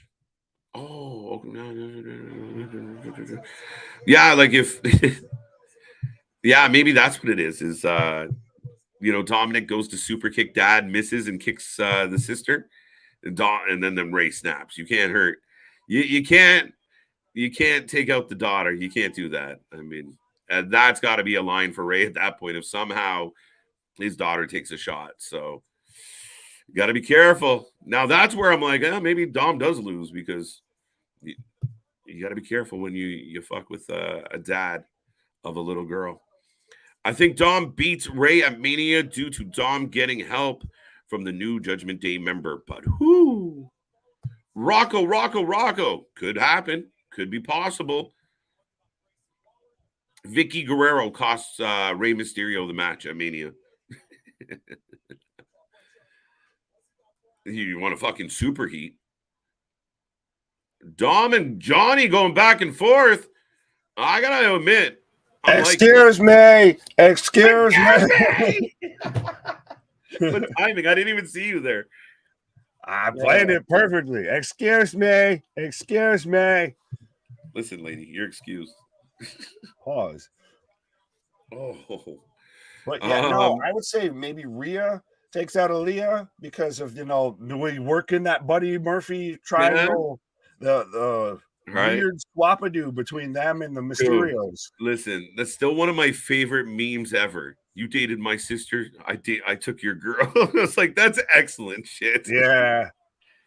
And who was it? There was someone recently that was talking about, like, I don't understand this relationship between Dom and Rhea. Like, why aren't they affectionate? Why don't they act more like a couple? They're not supposed to be a couple. That's the right. part. Yeah, realistically, everybody forgets that's not an actual couple thing. Yeah, they're just partners in crime, realistically. And there's a little bit of flirtation, but oh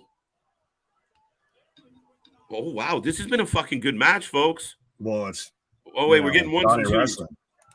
Well, I like you this. Hear my question? Wait, what? I liked Jerry. Don't see Ray's 48, so Ray can lose this Mania, and then you can always kind of spot fill him later. You only got 2 years. You go back to AAA and win some belts. No, Dom has to win this. Ray's the bionic luchador at this point. He doesn't need to keep wrestling, right? Ray, I mean, I didn't know Ray was 48, but yeah, Ray looks like he can do what. Yeah, I'm going to hit the 619 now. Yeah, with my bionic knees. Yeah, I'm going to do it. Right? No, stop, Ray. We get it. We like you. We love you. Be healthy. Oh, 619. A huge clothesline. Ray should get a paternity on Maury. I'm down. We tried that, but we put Russo put the fucking paternity test on a pole. He put Judy Bagwell on a forklift. That's the I X just factor. got Johnny with a 2 count, so I don't know if I'm ahead of you or behind you. Dose. I got Johnny with a 2 count right now. Just so like a second. So we're good. I thought Johnny was gonna win. Ray B Day is after mine. He's 2 years younger than me. Dang. Oh, okay, Larry. Wait, compose yourself. There you go. Listen, like a fine wine, buddy. Like a fine wine. Right. We're wrestling fans of a certain vintage, not an age or anything. Well, it's just, I mean, it's that funny thing about growing up is all of a sudden, like, the superstars are like 10 years younger than you, and people who are retiring your age. KJ, what do you think about a Ray heel turn? I don't know how you get there. Do we need it at this point? Do we want it? Like, does he go back to Filthy Animals, Rey Mysterio, and takes off the mask and comes out in the fucking overalls and the devil horns and all that? Ends his career with Conan and go get Hoovy or something. Let's go. No, don't get Hoovy. Don't get Hoovy. Way's long enough. Hoovy's Or lost Raw's his long fucking enough. mind. But so Dominic Guerrero picks up the 1-2-3 with the frog splash. There you go. Keep building up the heel. Keep building up the heel. Johnny Gargano with another hapless loss.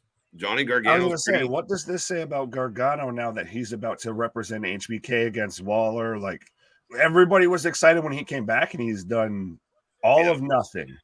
Are they just waiting till Ciampa comes back? Maybe. I feel like there could be. And listen, I'll be straight up. DIY versus Sammy KO. DIY versus Usos. DIY versus FTR. What? But he just stole that one from me. It was literally the next one. Yeah, but yeah, I love it. I love the idea. Now Dom's cutting a promo. KJ Nick Chavo causes Ray to lose a 2-week feud. Chavo says to Dom, "You'll always be a Guerrero." No, we don't need Kerwin White showing up, and Kerwin White. We don't need Pepe, the broomstick horse, or anything like that. I'm down with it. Bring back Kidman. And respect to Chavo, because I do like Chavo, and he did get a bad shake with AEW, but still. Kenny, the best thing Kidman ever did in the wrestling world was Tori Wilson. So that's it. No. Wait, what? Kidman. Bring back Kidman. No. The best thing that Kidman ever had was his theme song. Was Tori Wilson. His theme song banged, honestly. I really liked his theme song.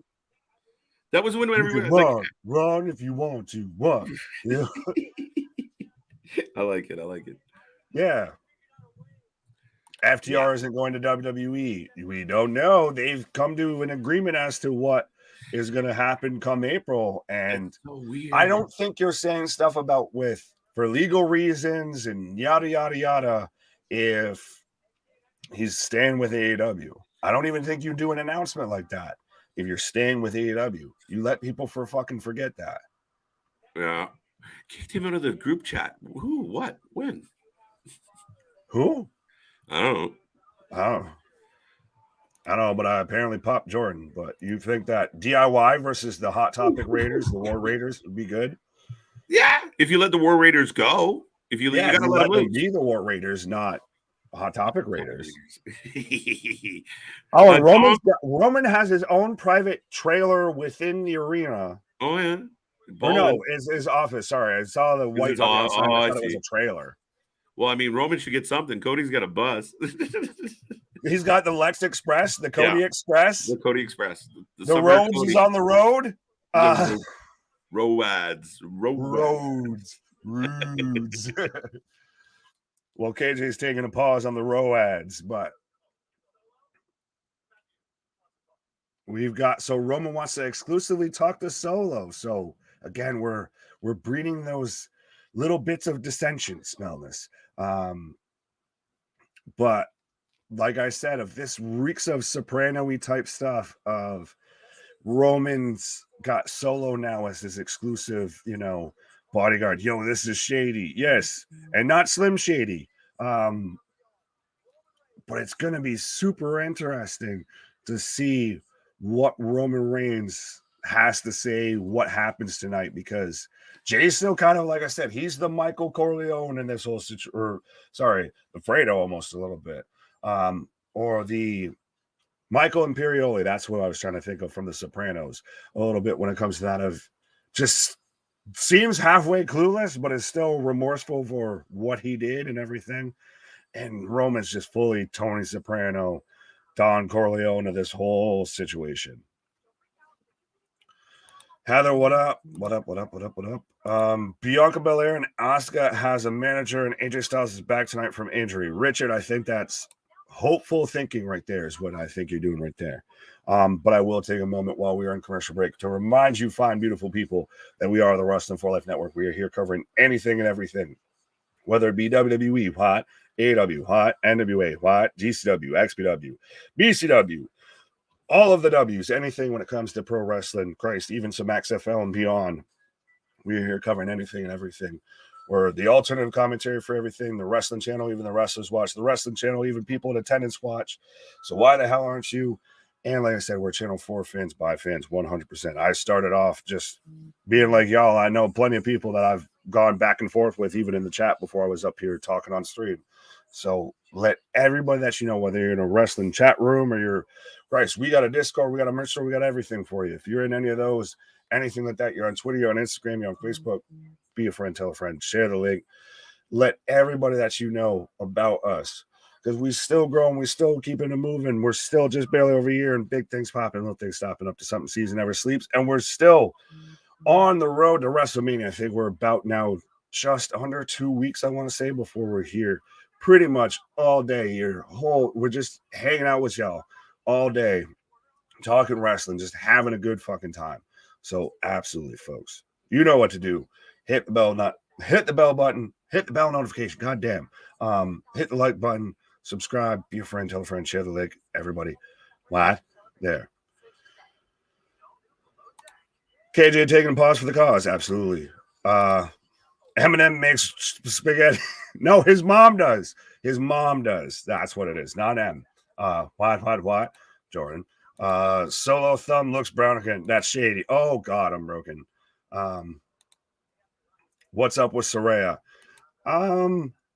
They finally realized that she should have been a heel all along, and that the AEW crowd especially is fickle.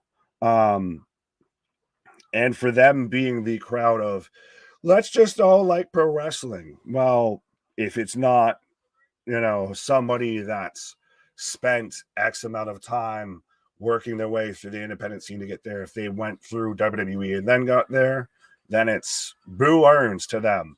And that's not saying that Saraya's done anything to help that and has done anything good so far in AEW, to be honest. But it just goes to show that when it's El Vikingo that's showing up for a one-off match, we'll all make sure that it's, everybody's going to come to shield the brigade against people saying, why is this match happening? Who's this? Why are we not building up to this? But when it's someone like Saraya, because they have the WWE stank on them a little bit, and, they're the enemy. Boo earns. Why is there an AJ Bianca connection? What? I don't get the reference there. But we're getting Edge very much looking like Brood Edge right now. Actually, he's looking a little bit like Malachi Aleister Black here, of in the dark with barely lit candles. His Edge doing a police video. I can hear it coming in the air tonight. What? Richard, I don't know what y'all going on about, but you can have that. What's up with Tony Storm, Nick? Any idea? Same thing as Saraya. Both stuck in AEW's wannabe female version of the NWO/DX/90s era.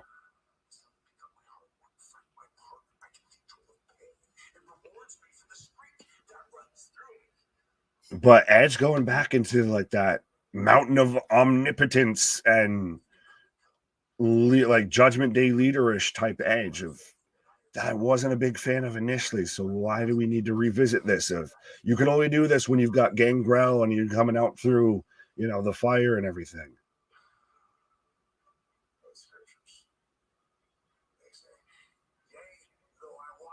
The valley of death, I shall fear no evil, for the Lord is my shepherd. Edge getting biblical now.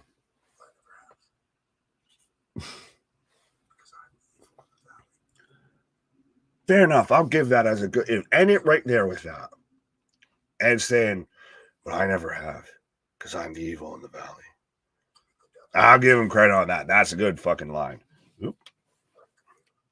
Yeah. Oh, and he's calling out the demon. I heard you got a demon. I'd like to meet him. So this is how we're building into bringing out the demon Balor versus, I'm assuming, Broody Edge and Hell in a Cell. And finally, we're getting a match that's in a Hell in a Cell, etc. That this feud, the story fits it more than just, hey, we need to have a Hell in a Cell match. What can we throw in here? What can we make work? Jordan, that was just a cheap version of Ho Train. What? What did you think about Rebar Mitzvah? I think it was a good segment of having the 4 pillars out there. I think obviously MJF botched it a little bit of having to sit there and turn back and wait for the spot to bump him through the table. And we've got Rhea Ripley coming out right now.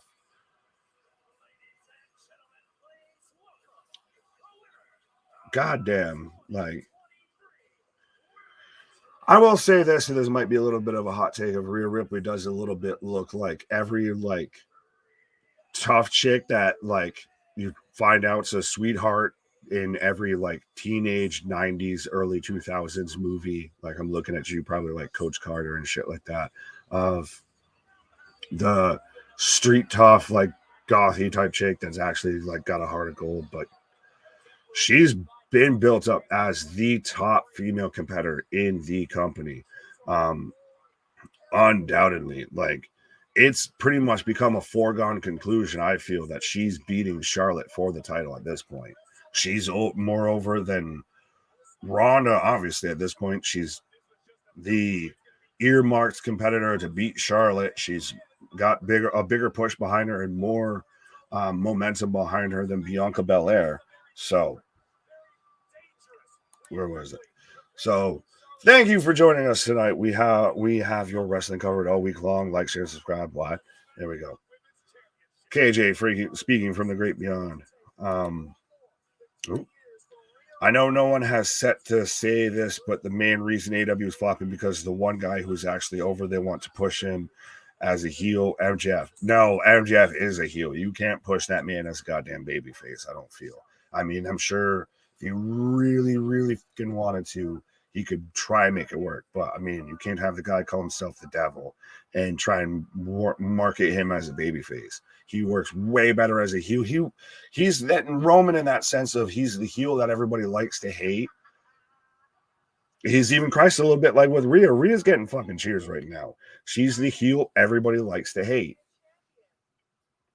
They respect that she's fucking good, and they like to boo her because they understand that she's supposed to be the bad guy, but she's fucking good at it. Damon saying Rhea's going one-on-one with Bailey. I don't see that. It's okay, Nick. Raquel is going to destroy Rhea again. No. So Rhea's bringing up the WrestleMania before to where her and Charlotte went at it. It was Rhea's first WrestleMania. And again, that's even in that match at that point, people kind of predicted that Rhea should have won because at that point still, Charlotte had been a bit of the Roman Reigns of she's a Flair, so she's always going to be at the top of the card. She's never really been in much of a feud that doesn't involve the title. So,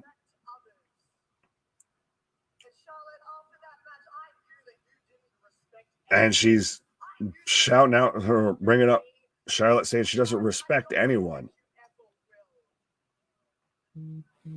I mean, she did have a good line pointing out, the more things change, the more they stay the same. Flair a champion and a Rhodes a challenger.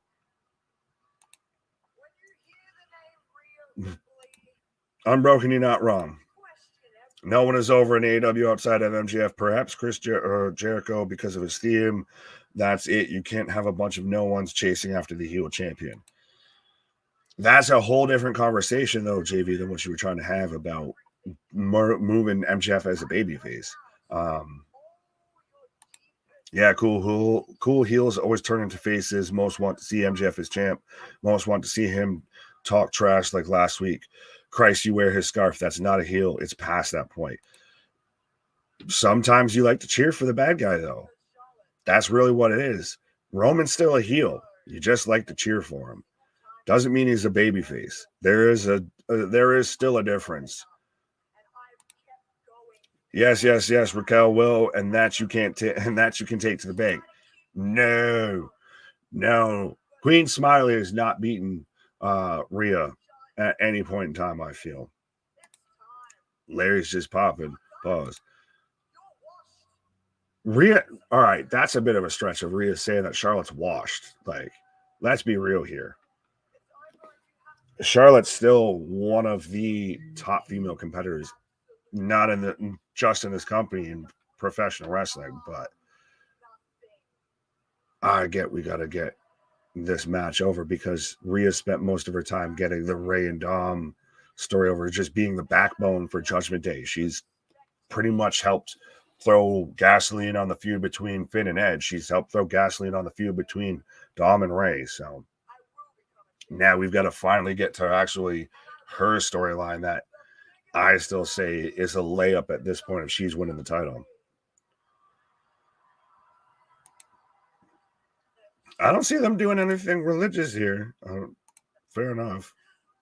At this point, AEW should go the Hulk Cena route with MJF, build a bunch of heels and feed them to MJF. No, JB, no. I strongly disagree with that.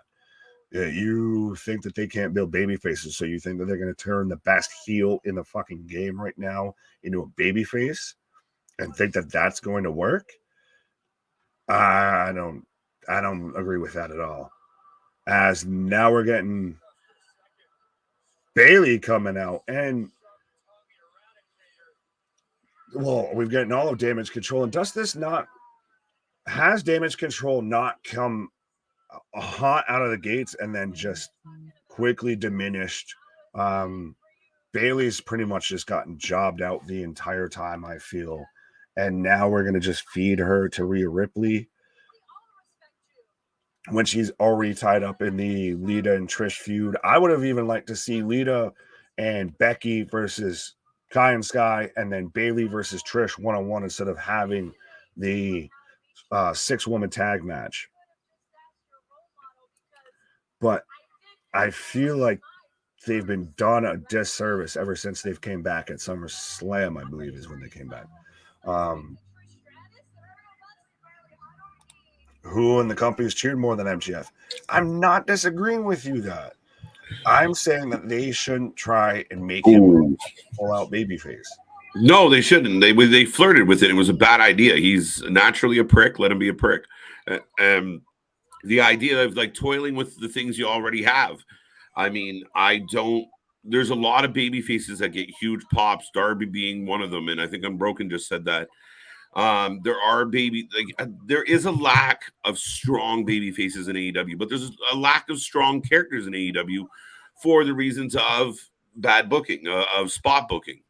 That's where it lacks. You can't blame all of the booking on just they need to completely change up the one thing they have going right.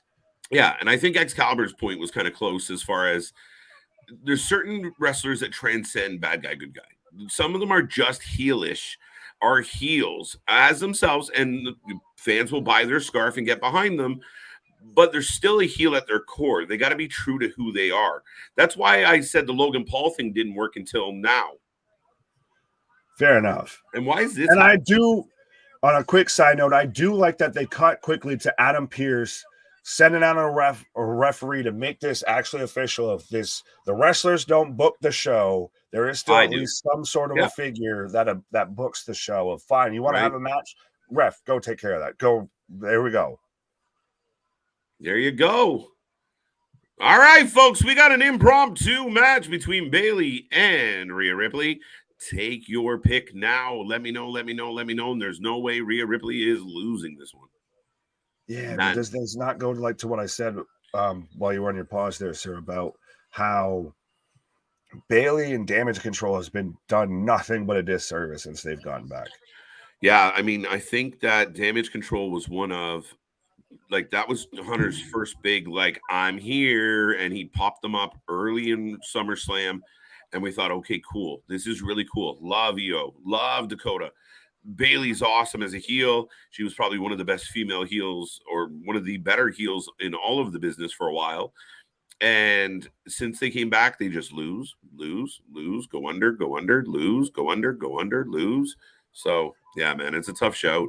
I don't think it's been good for them. I mean, in a perfect world, partway through this match, Charlotte slides into the ring and kicks Rhea Ripley in the face, so Bayley doesn't have to take another Well, L. do we get that, or do we get, oh, it's time to rock and roll? It could bleed into or even all 8 just women. Becky. Oh yeah, we still got Becky. Right. So we'll see. We'll see. This could be a heavily booked segment on the show, but I mean, we're coming up to the 2-hour mark, folks, and it's been a good pace to tonight. I've enjoyed tonight. I'm relatively content with the Raw that we're getting. Absolutely, absolutely. And JV, I see your comment. If you want to keep talking about AEW stuff, you can come back on Wednesday and we can talk more AEW stuff and everything. Because I think at this point, my guy, we're a little bit of agree to disagree. Yeah. Doofus Pierce. No, you would put some respect on Scrap Daddy's name. Scrap Daddy, I like it. No, listen, I think AEW needs a guy like Pierce, somebody. I don't care who it is. Tony Schiavone needs to be their authority figure. He needs to be their Jack Tunney. Yeah, I'd be like the messenger for the powers that be. Something. Tony's a great shout. Right, Tony's on Twitter enough. Just do the anonymous GM. Know who would have been good? Jeff Jarrett.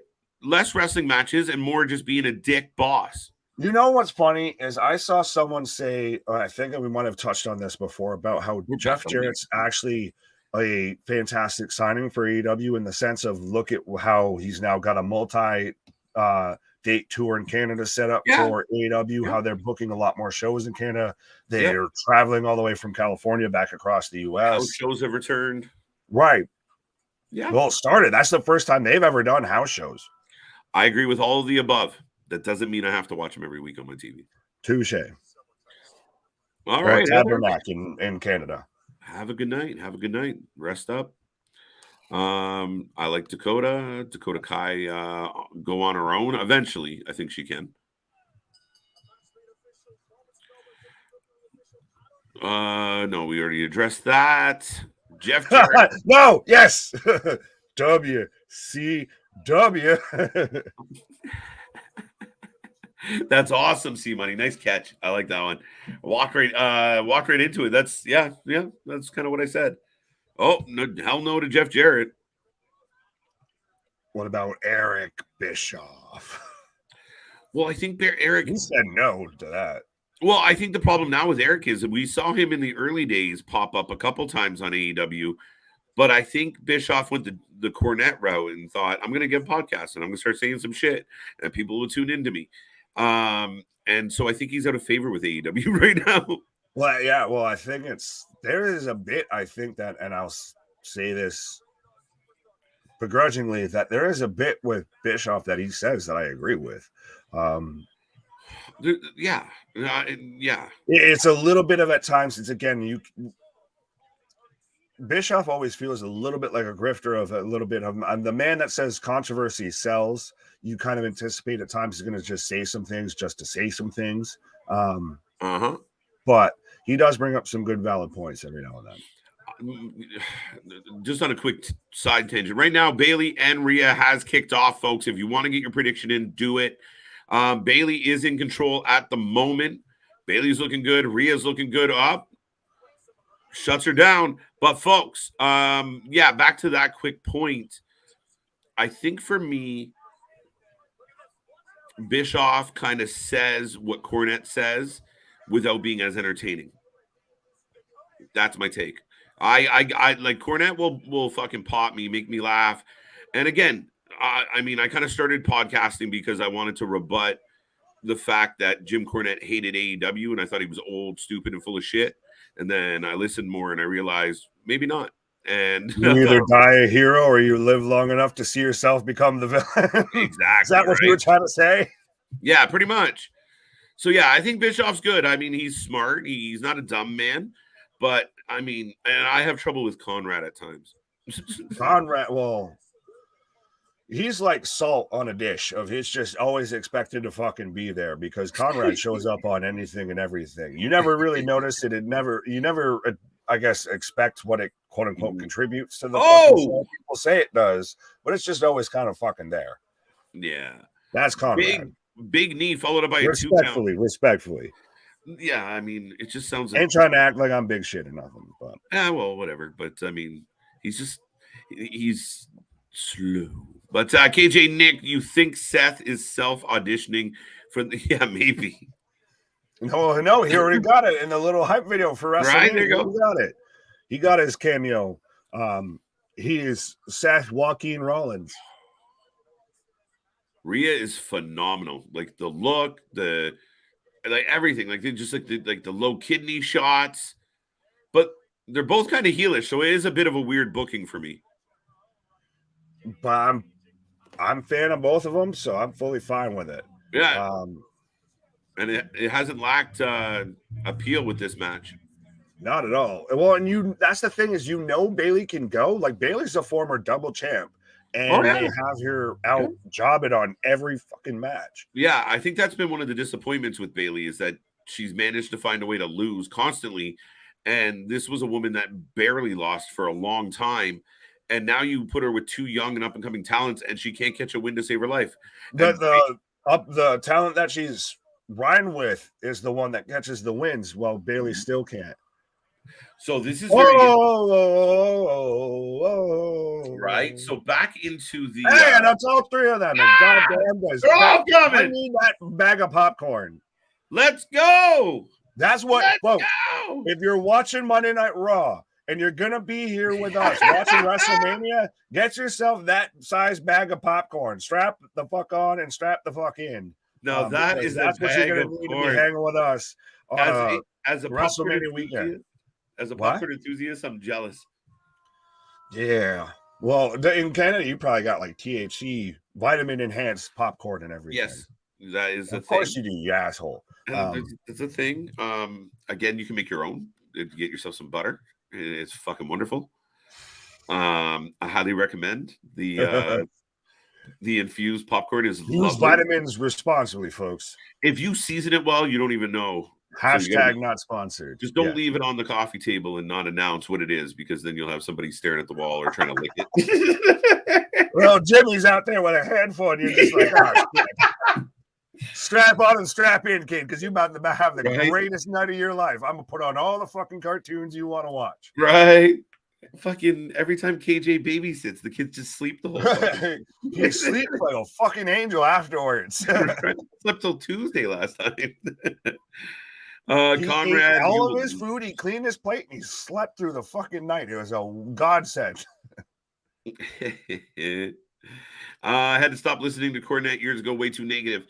I listen to everybody. I listen to as many wrestling people as I possibly can, because I like to steal a little bit from everybody, in the sense of everybody has a little bit of knowledge, and I think that's all relative. And at times, a take you didn't expect or you didn't think of yourself. And I do, and there's times I listen to Busted Open. I really hate what they do, and there's times where I really love what they do. And you go down the list. I used to listen to Jericho's, but I had to turn that off because it just became, self-flating for fucking every week, and it was upsetting. But yeah, I want to listen to everyone's opinion. The thing I like about Cornette a lot, and I listen to Cornette a lot, is that I don't agree with a good chunk of what he said. I think I'm a little more modernized than he is, for obvious reasons. But he's smart. He really, truly understands the psychology of wrestling. And when he's losing his mind, and even if he is being completely negative, I think it's fucking hilarious. Like something about like a guy from Kentucky just snapping with his voice. It's amazing. I like it just like how I like a lot of different other takes and everything, while I even listen to stuff of like, I do listen to Rogan. I know that might be controversial in 2023. I listen to Pat McAfee and everything like that. They give you, hearing that many different perspectives at times gives you probably at times almost the clearest voice of you can pull from here and there and everything. Yeah, no, absolutely. That's why, well, like I was saying, that's why I like Cornette a bit of, at times he'll bring up stuff I won't lie, I will admit I agree with, but then he'll also bring up stuff that it's just I didn't look at it like that. Based on, because he has such a history and a backstory and a like back catalog when it comes to pro wrestling. Hating his opinion or hating who he is or any of the podcasters out there, I mean, I try and handle it with a little bit of respect. There's certain people, and we're just new kids on the block, right? 13 months deep. But I mean, we're gonna rub some people the wrong way, and we have, and that's just the way it is, and I'm okay with it. But I try and take the good out of everybody. Like I love Bully Ray, but every once in a while he just says something like, "Did you wake up on the fucking wrong side of someone else's bed?" Like, yeah, me and him got heat over what, Bob? Yeah, right. He's shitting on your what chant. Right, I felt like that was a personal attack there, boy. Don't say that. He'll show up and low blow me. Oh, right. But and then again, there's this is the way it goes. So yeah, I mean, we're back to the match. We're back to the action. Well, I like all of the comments that we've missed here. Yeah, I had a butter machine. It's amazing. Let's go around like a UFO. Yes, vitamins. Where it's we followed up with Chris slaps Rhea in the face, and Rhea had enough. Right? Why couldn't TK see Regal in that role? Because he would have had to admit failure. He would have had to admit fault. I don't think so, because I think if you do it kayfabe style, you're still pulling all the strings. You just have a mouthpiece. But there's no one telling him that he's doing bad. He's not realizing that he's actually doing bad. That he's not doing well. Valid across the board. And I think part of the Regal thing was, I don't think Regal did it on NXT, and I don't think Tony wanted to do the same. Like, didn't want to have that vibe of Regal's now the GM of Dynamite or AEW in general. Yeah. And again, Regal's gone. He's back here now. So what can we do? He's backstage and grill every night. I'm done with vitamins. I went on a 3-day trip where I thought I died and was living in purgatory for 3 days. For 3 days. Did you just watch Fear and Loathing or something? Yeah, like wait. Like, can you send me a sample? Like as a no. He mentions down below of what caused that, but I don't know if I want to click on it. Yeah, maybe don't. You're right. Oh, okay, I see why. Yeah, no, that would do it. That's a completely different animal. See, well, then we even got people asking, which vitamins are these? From vitamins? Yeah, vitamins. That's like saying like make you do that. That's like saying like I quit drinking because one time I had absinthe and I fell apart. I've had absinthe and it does not do what people think it says. Never mind. So I'll quickly tell you this. Because of that particular drink, it was when Brock Lesnar won the UFC title for the first time. I do not remember the UFC event. I do not remember Brock winning. I woke up with a broken toe. Yeah, it was a good birthday. Fair enough. I think that might have just been more quantity versus what was ingested. But we had Rhea had the Texas Cloverleaf on Haley. Now we've got I'm trying to think of a name for them. It's not Stratisfaction of fucking Ginger Snaps. I don't know. I got Team Extreme going after Damage Control and Becky walking Bailey back into the ring. Team Trish Glasgow Kiss and then a Riptide. Yeah. So Bailey takes the loss, but now at least it's we're on a competitive right now. No way that Damage Control is winning at WrestleMania. I feel, unfortunately. No, that's the funny part. Could they really turn around and beat Becky and 2 Hall of Famers? I mean, they could, but you didn't book it like they could. No, they've not looked at all like they could have. They're looking like Rhea's even doing with Becky, of that are pretty much like, come, once I beat Charlotte, got my eyes on you. Did you see the fairy? Oh, I feel bad for Bailey. She shouldn't be a jobber. What's your point? Touche. Oh, we've got Otis. The masterpiece, Otis. Are we starting to feel bad for Gable losing all his friends? Nobody sticks it out. No, he's actually going to finally get a real singles push. He should have been Kurt Angle's illegitimate kid because he literally looks like mini Kurt Angle with hair. Oh, it looks like my uncle at the cottage. It's fucking hilarious. Like every bit of Otis looks like a family member. He puts the cucumbers on his eyes and maybe the cucumber. Yeah.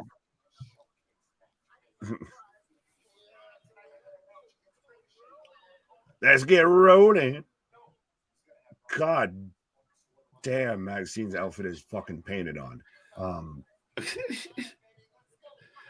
I really do believe that Otis deserved an M name if they were going to keep the tradition of Motis. Like I said, the masterpiece Otis. There we go.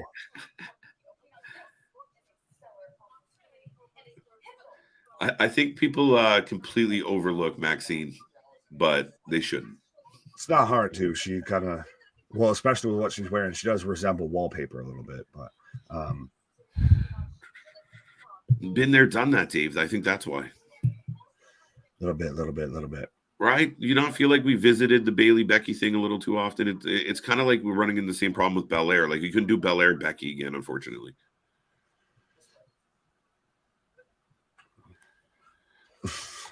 And we get the like, would this have not still just worked 10 times better and been almost halfway serious if they paired her up with the Maximum Male Models? Or sorry, Christ, with Pretty Deadly. I know I just said that. Okay, there you go. Okay, it should have been the Maximum Male Models. Is what I was trying to say. Yeah, they've done no service with you could have done something with a concept like Maximum Male Models, like Pretty Deadly, would have probably been pretty spot on. But I mean, at the end of the day, bro, like they made them such a fucking joke right out of the gate. I don't care what they do. I don't care that they're adding Otis. It's just going to destroy Otis even more. But you weren't a fan of Otis to begin with, so no, still not helping. I'm not vibing. I mean, Chad Gable's grown on me, and I mean, I love Chad Gable as part of the Alpha, American Alpha, not the Alpha. Oh my god, they're doing the 40-year-old version. Yes, waxing thing with the Brawling Brute, and that's not real. Wait, like we watched this man in the ring. That's not real. Wait, out of the four men here, why not Drew? Why not Drew McIntyre? Right? A, it would have been funny to listen to a Scottish man scream. B, he's the hairiest fucker in the group. Yeah, you actually know he's got the chest hair and everything. Yeah. You see. They just like they pasted some Yeah. Some south of the border hair there on his chest. Feels like. Is it because Drew would have literally had to show up like next week with like the patch? Yeah, right. On his chest, and it'll be like, how do we explain this? Have the smiley face going on. Why does your chest say, "Oh, Kelly Clarkson, Drew"? Jim Duggan. Oh, what? And Sheeran is what he says. Yo, I said what right before Sheamus went, what? This is not a good look for me. Yeah. Well, I guess, to update it instead of Kelly Clarkson, it's Ed Sheeran. What? Yeah. I still think Drew should have been the guy. But like I said, then you have to explain when he's showing up next week on SmackDown and he's challenging, he's cutting a promo with Gunther and Sheamus, and he's got like half of fucking titty exposed. Right? He's like, no way, that's gonna hurt. It's just a way to leave a mark for when Gunther starts chopping him. Right? Wax him bald for Mania, and this way all the marks jump out. Oh my god. Then as they cut to a cricket commercial showing Drew McIntyre with chest hair. There you go. He's the hairiest bugger there for sure. Drew looks like oh, Jesus. Scottish Jesus. Right. Yeah, there would have never mind. I can't. I was about to try and make some jokes, and I'm like, nope. I like being on YouTube. Yeah, there was a layup, but there was a few. Jim Duggan was my favorite one of them all. Oh, Jim Duggan. Yeah, that's who should have been doing it. Is A-Train. Where's Nikki Cross's hubby? Big Damo. Oh, Big Damo? Yeah. Right? Yeah, if Matt Bloom would have been showing up there, or if Damo, yeah. Yeah. George the Animal Steel. Yeah. Christ, you could have made a fucking carpet out of that, man. I'm back in commercial break, but AJ Styles comes back after Raw comes out with Carl and Luke, but at the end, they turn on AJ for the new club leader, Jay White. Okay. I'm okay. I believe it. Yeah, okay. Yeah. That's Raw after Mania. Yep. Yeah, like you're not going to bring. I feel bad for the Good Brothers. Just unfortunate luck, and I mean, it's unfortunate that why are I they don't not in get the, paid to the do nothing. Yeah, I mean, so I'm not that bad for them, I suppose. But I Right. mean, you could have probably had them in like the four-way for the showcase. But I do agree. We'll probably see the club return right after Mania. Is that not a telling sign? Because I didn't even really think about that. Because you Yeah. almost halfway forget that they're on the roster. But is that not a telling sign that maybe we might be holding on to something of you guys aren't on screen until AJ's on screen because y'all are going to be Yeah. a thing. And then Uh-huh. you're going to move to another thing. Yeah. Yeah, they brought him back with pretty good amount of fanfare, and they booked him pretty well to start. But then it was just like, yeah, to me, it's a bad message of just like, well, AJ got hurt, like you can't throw these guys. We keep seeing fucking Xavier and Kofi and this one and that one and Dolph. You couldn't squeeze them in. Come on, no. Right. Nope. Yeah. At this point, the Good Brothers are lackeys. They remind me of the boys from Boy Meets World. They just jumped from leader to leader. Yeah, not bad. Or a little bit like the boys from Power Rangers there. Fair enough. Third hour Raw, still a problem. A little bit. Yes, it exists. I believe in Joe Hendry. It's gonna be in my head all night. Thank you, C Money and Nick. You're welcome. But I do. That guy's talented. Speaking of Scots. Right. He's another guy who could have been out there getting waxed. But how do you feel about Andy Kaufman now that we've established that he wasn't in there before? How do you feel about Andy Kaufman going into Hall of Fame? Okay, so in the interest of having a celebrity wing to the WWE Hall of Fame, I like Andy Kaufman. Like I said, I thought he was already in there just because. I mean, I know it wasn't a long time. I know it wasn't like a longevity, type of thing. But you know what? He was a weird old actor dude that loved wrestling, and it's one of the most memorable, talked about, written about, publicized. You still don't know what was work and what was kayfabe. Yeah, it was all fucked up, and he was nuts. So I like it. I mean, this guy matters. As a fan of Andy Kaufman, honestly. Yeah. And especially what he did with Jerry the King and everything. To me, if you're going to have a celebrity wing in a wrestling Hall of Fame, especially a WWE professional wrestling type Hall of Fame, Andy Kaufman should have been one of the first people inducted in a celebrity wing, because he's the first real celebrity that you think of that got involved with professional wrestling. So I think this is a fucking layup, a slam dunk. And I get certain fans past a certain age, certain fans that aren't of a certain vintage aren't going to get this, aren't going to understand this, don't get why this makes sense. But that encourages them to go back and look at old wrestling. And that's what I feel like a lot of professional wrestling fans, especially now, need to do. Is go and look through the back catalogs. It's so fucking easy to access at this point. Why not? Yeah, no, I completely agree with you. I mean, it was so impactful, and I like these. I get it's a celebrity wing, but I like when there was a true angle. Like, I mean, Mike Tyson, to his credit, Mr. T, celebrities that have come through with an angle, like Drew Carey. I'm okay. I guess because you were a fan. No, he was in a Rumble match. He did wrestle a match. He tried to pay off Kane before he got chucked out. Pete Rose, maybe. Well, Pete Rose, because they had to put him in the Hall of Fame just because they gave him so much brain damage. He took too many powerbomb or tombstones. But Andy Kaufman, to me, like I said, if he actually worked matches, he worked in a legit angle. Like I said, it's still to this day debated as to what shoot and what was kayfabe with Andy Kaufman and Jerry the King. So, and again, I mean, at a time where kayfabe was alive and well, and it was. It ran through all the territories. Again, people legitimately thought that, like, Jerry Lawler broke this guy's neck, that like Jerry Lawler was going to kill him. And there was times where Jerry Lawler thought, I'm going to fucking kill him. Oh, yeah. Well, and then Kaufman was getting heat of doing the whole, like, Christ, a little bit, I'm almost Andrew Tight Tape gimmick shit of, I'm going to sit there and I'm going to wrestle all the women. I'm going to have these easy matches and everything like that. I'm going to wrestle all the women. Yeah. And at one point, Jerry the King was the babyface in this whole situation. Absolutely. In the wrestling world, like when they got into Memphis and shit, like Andy Kaufman was hated. He thrived on that. He and on a time where people would jump the rail and try and stab you for being too much of a heel.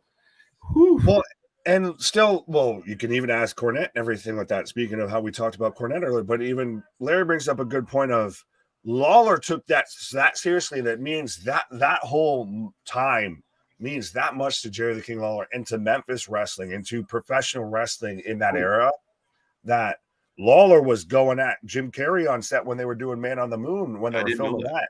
Yeah. So I actually didn't know that part. Yeah, no, wow. he was not the biggest fan of the way that Jim Carrey portrayed Andy Kaufman. Oh, okay. A little too slapsticky. A little. Yo. Didn't go. Yeah, it's one of those of because he worked so closely with Kaufman, you at times can't separate yourself of someone representing them. Did you see that series of events? It looked like a fucking really cool move into what could have been a botch. Like, so not to change subject. No, you're fine. Refresh everybody because I just ended with, but Ricochet went for the hurricane. What's that? No, I was just saying I just ended with Gable doing this, but I realized that Gable did this because they're out of frame. So they went for the Hurricane Rana off the top. Gable shows off his power, blocks it, and ends up getting Ricochet up onto his shoulders in a rack style, or almost in a rack style, and then turned it into what would normally be like a sit-down driver, and just chucked him off, like just threw him, and then hit him with a jump off the top. And that was weird. It was a really weird moment, but C-Money agrees with you. Looked like Bot City. But Small Mark brings up a good point here. Tyson, Ali, Kaufman, Mr. T, most impactful celebrities in professional wrestling. And Cyndi Lauper. I have a hard time disagreeing with that. Cyndi Lauper. I would put her over. I would put T over her because T was main evented a Mania and he had the whole match with Piper. Lauper, you half the time forget she was there. But if she was Lou Albano count as a celebrity? No, he was a wrestler before. I think he was a wrestler. A little wishy-washy, a little bit. Yeah. But Kaufman because of his stuff with Lawler, Ali because he had the match with Inoki, and Tyson, what he did with Austin and Michaels, that to me was, I remember having that WrestleMania as a kid on VHS, and that was to me the starting point, the ignition point for the Attitude Era. Yeah, I mean, that was such a big deal. And I remember being, young KJ, like you just said, of being like, oh my God, he pushed him. Right. And you didn't even care about DX. You just wanted Austin. And you still just remember JR's car, right hand Tyson, right hand Tyson, right hand Tyson. Yep. Good old JR. We need some JR in wrestling nowadays. That's who should be a fucking authority figure in AEW, but I don't think he just saying what he wants to say. Ain't nobody got time for that. Yeah, but I mean, I believe somebody like Christopher Daniels could do it really well. I think Jerry Lynn could do it really well. Take one of the vet Mark Henry, Mega Mark Henry, the GM of. I saw somebody mention earlier if you do Paul White of Captain Insano as the GM. Paul White would work. I mean, who's going to argue? Captain Insano shows no mercy, right? That's it. And if Paul wants to work himself into another match, that's the way to do it, where you have somebody that just won't listen to you and you step in and you got to finally do it. You got to pull the Gorilla Monsoon and get in there. Right. Well, I think Larry is agreeing here. If I could be serious for a minute, Larry's agreeing with you. Lance Storm was saying, why not Lauper? Cyndi Lauper was so responsible for like at the time of wrestling pandemonium. And I know we talk about, the height of wrestling popularity of the Attitude Era, but in the 80s, it was just chaos. And they were so tied into all that MTV stuff at the time. And, Cyndi Lauper having Lou, Captain Lou in her video. And she was so much a part of that. I believe she earned it. I mean, more than some others have. I still wouldn't put her above even Mr. T. I do get what you're saying of she pretty much started the whole rock and wrestling. Yeah. She was the gateway into the whole rock and wrestling movement, which really got WrestleMania and WWE to where it was. Yeah. Oh, no, I agree with that. And I'm not saying she should be ahead of Mr. T. I think she should be considered in. She's a six man. She's a six man. Right. Here, there's one for you. See, Money corrected it, so you can sing this to sleep now. I believe in Mark Henry. I like that And one. you can end it with, it's time for the main event.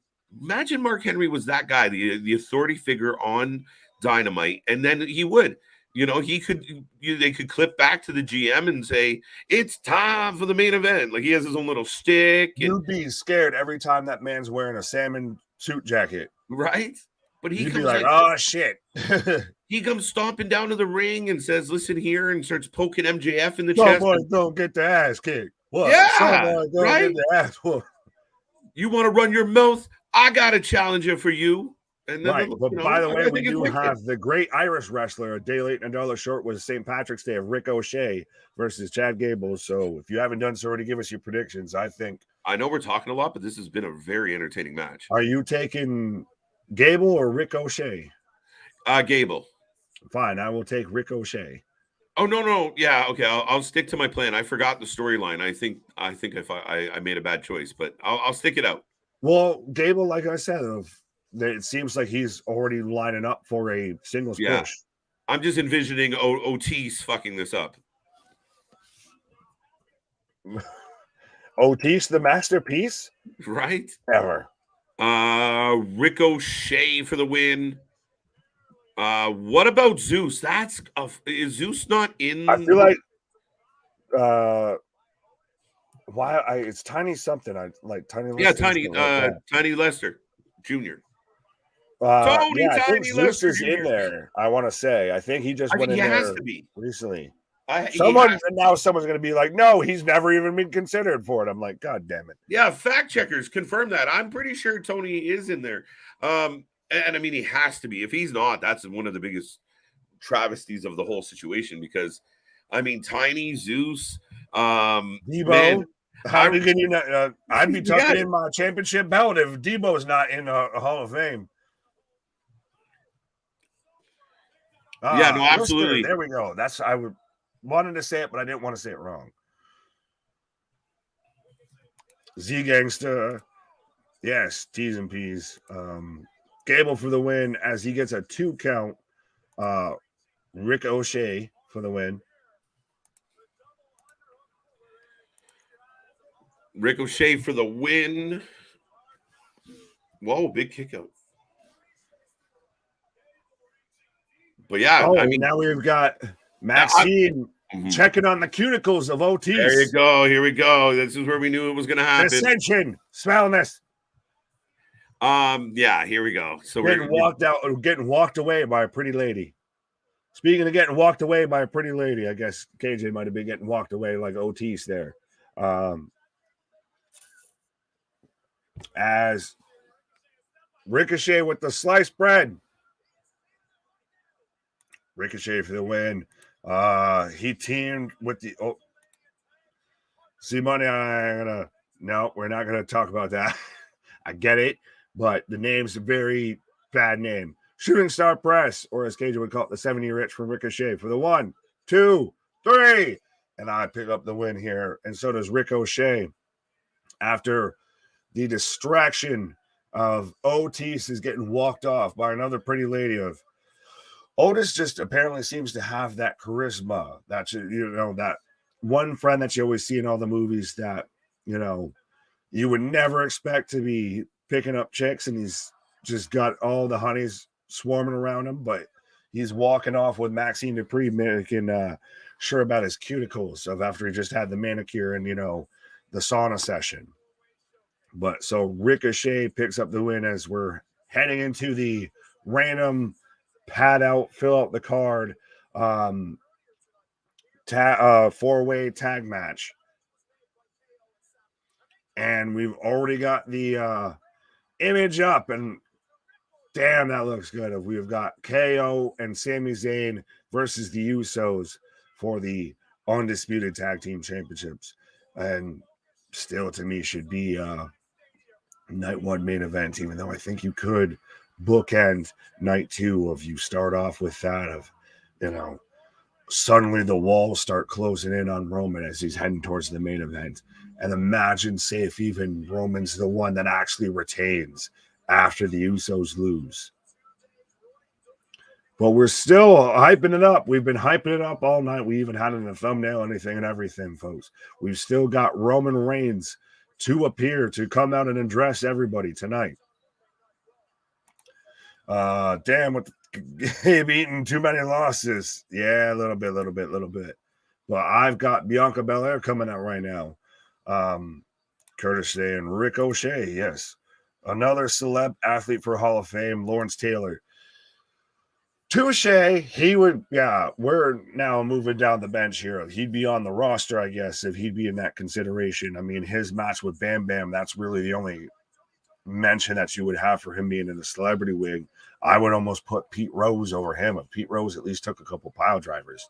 LT was out there, having a match with Bam Bam. But does Mongo McMichael count as a celebrity wing? Because I feel like that could be a contention. But so up next, we've got a tag team match. We've got Bianca Belair and Asuka versus Chelsea Green and Piper Niven, formerly known as Dewdrop. So let me know who you're taking in this match, folks. I think I've got to go Team Babyface. As we're getting a biography on Charlotte Flair. How are we already calling her a legend? Got a deep resume, but yeah, I'm always intrigued when we do documentaries about people that are still doing their thing. I could see a 24-hour. Well, I like the rivals of doing Roman versus Brock because that's gone on for a hot minute. I'm honestly interested to watch that one. Yeah, I mean, I'm curious. But so who are you taking, sir? Bianca and Asuka versus Karen and Piper Niven. You know what? Generally, you would go against the rivals that are teaming up together. I think they find a way to win, but they don't get along at all. Yeah, you got to go Team Babyface. Does she accidentally miss Bianca? Maybe just stole the words right out of my mouth. Yeah, no, I think that's 100%. I think Belair's due for a misting here. Pause, sir. I knew it was coming. Pause. Yeah, there's no way you could say that nice. Rich Hall. But maybe I think Piper Niven might be the one that gets the blue sleepy time, the NyQuil mist in the face. Yeah, I think so. Does she come out in the blue or does she start switching it up here? No, I think she keeps the blue. She's all about the blue. Dabba-dee, dabba-die. I'm blue, dabba-dee-bada. I'd rather see Dave Arquette in the Hall of Fame. I think they ignore Dave. I think they ignore Dave Arquette. I think they pretend he didn't exist. The part that pains me with that is you're not wrong, but like every bone of an actual professional wrestling fan aches at that and grimaces at that, but you're not wrong. Yeah, I think it's they view it as like a WCW blemish, and you never hear it talked about. But he actually still went and sat there and tried to pay his dues afterwards. Like I remember having a match with watch his documentary, bro. Jesus with Nick Gage. Yeah, he almost died. Go watch his documentary when this dude's bleeding from the armpit. I mean, like, holy shit. No, he was committed to it. He's just a bit of a wonky dude, and I mean, I think they really do avoid that time in WCW as of like it's dark times in wrestling. Well, it wasn't good all around. It wasn't just because of David Arquette. I'll say that. Oh no! But at that point, you were fucked. Like I mean, at that point, you were the Titanic heading straight to the iceberg. Again, like even as a young wrestling fan, it was like I don't understand anything that's going on anymore. Like right. It was whose line is it anyways with professional wrestling of the points the championships are made up and the points don't matter. Oh my god, right? One day they might put Knoxville. Yeah, I could see Knoxville being like a future. Why not Arquette? Like I said, there's a different stigma to it. Knoxville came in, had fun, and I could see him being like a 2040 inductee. Yeah, don't. No, I see the next one. Yeah. Yo, what's up, Photo? Ryan, what up? Yes, it's grow fine grapes. You know, and that's the most acknowledgement that you're going to get for that. You know what you did. It's a me, Mario. We are in commercial break, folks. I will say real quick, thank you for everybody who is a part of our 1.5K, our 1500th subscription. Another nice little milestone here for the channel. Do not forget, we will be back tomorrow. Big Cliff and Big Nick taking on NXT. Cliff, get it right. Oh, yeah, that's right. My bad. They will be here for NXT. Then we'll be back on Wednesday for Dynamite. Thursday, myself and Luna Havoc are going to roll through Ring of Honor and Impact Wrestling, as well as, that's all for that particular night. And then Friday, we are here for a triple header. We have Impact Sacrifice. The dynamic duel will be added again.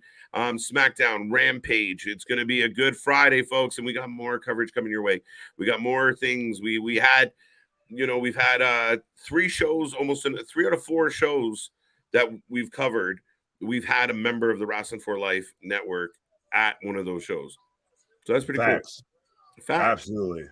So we're rolling along. If you haven't liked, subscribed, shared, please do so. And remember, check down below. There's a link for the Discord. I updated it. I think it works. I haven't tested it, so if you all want to try that. But the Discord's down there, the merch or the t-shirt, the shirt shop. Get yourself a hoodie, a crop top if you're feeling sexy. If you think I'm sexy, come on, baby, let me know. But yeah, we got lots of goodies coming your way. More and more by the day. And we are now back to the wrestling. We're getting a little replay here of this nonsense. The third hour. This is the mid-show lull for Raw. It's so weird that they save it to the last hour, but 100%, folks. Like Becky with that big bag of popcorn, or like that Snickers commercial. Make sure you grab your snacks 100% of. And thank you. I love you. Boom. All right. Discord link works. Thank you, C-Money. I appreciate that.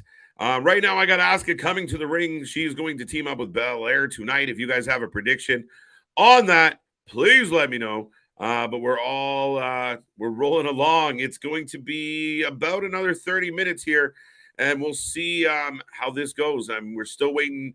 I mean, obviously, it would seem like we're going to get Roman at the in the main event spot tonight. It's been a very intriguing night. It's been a very interesting night, folks. Let me know in the chat how you feeling about this bloodline story.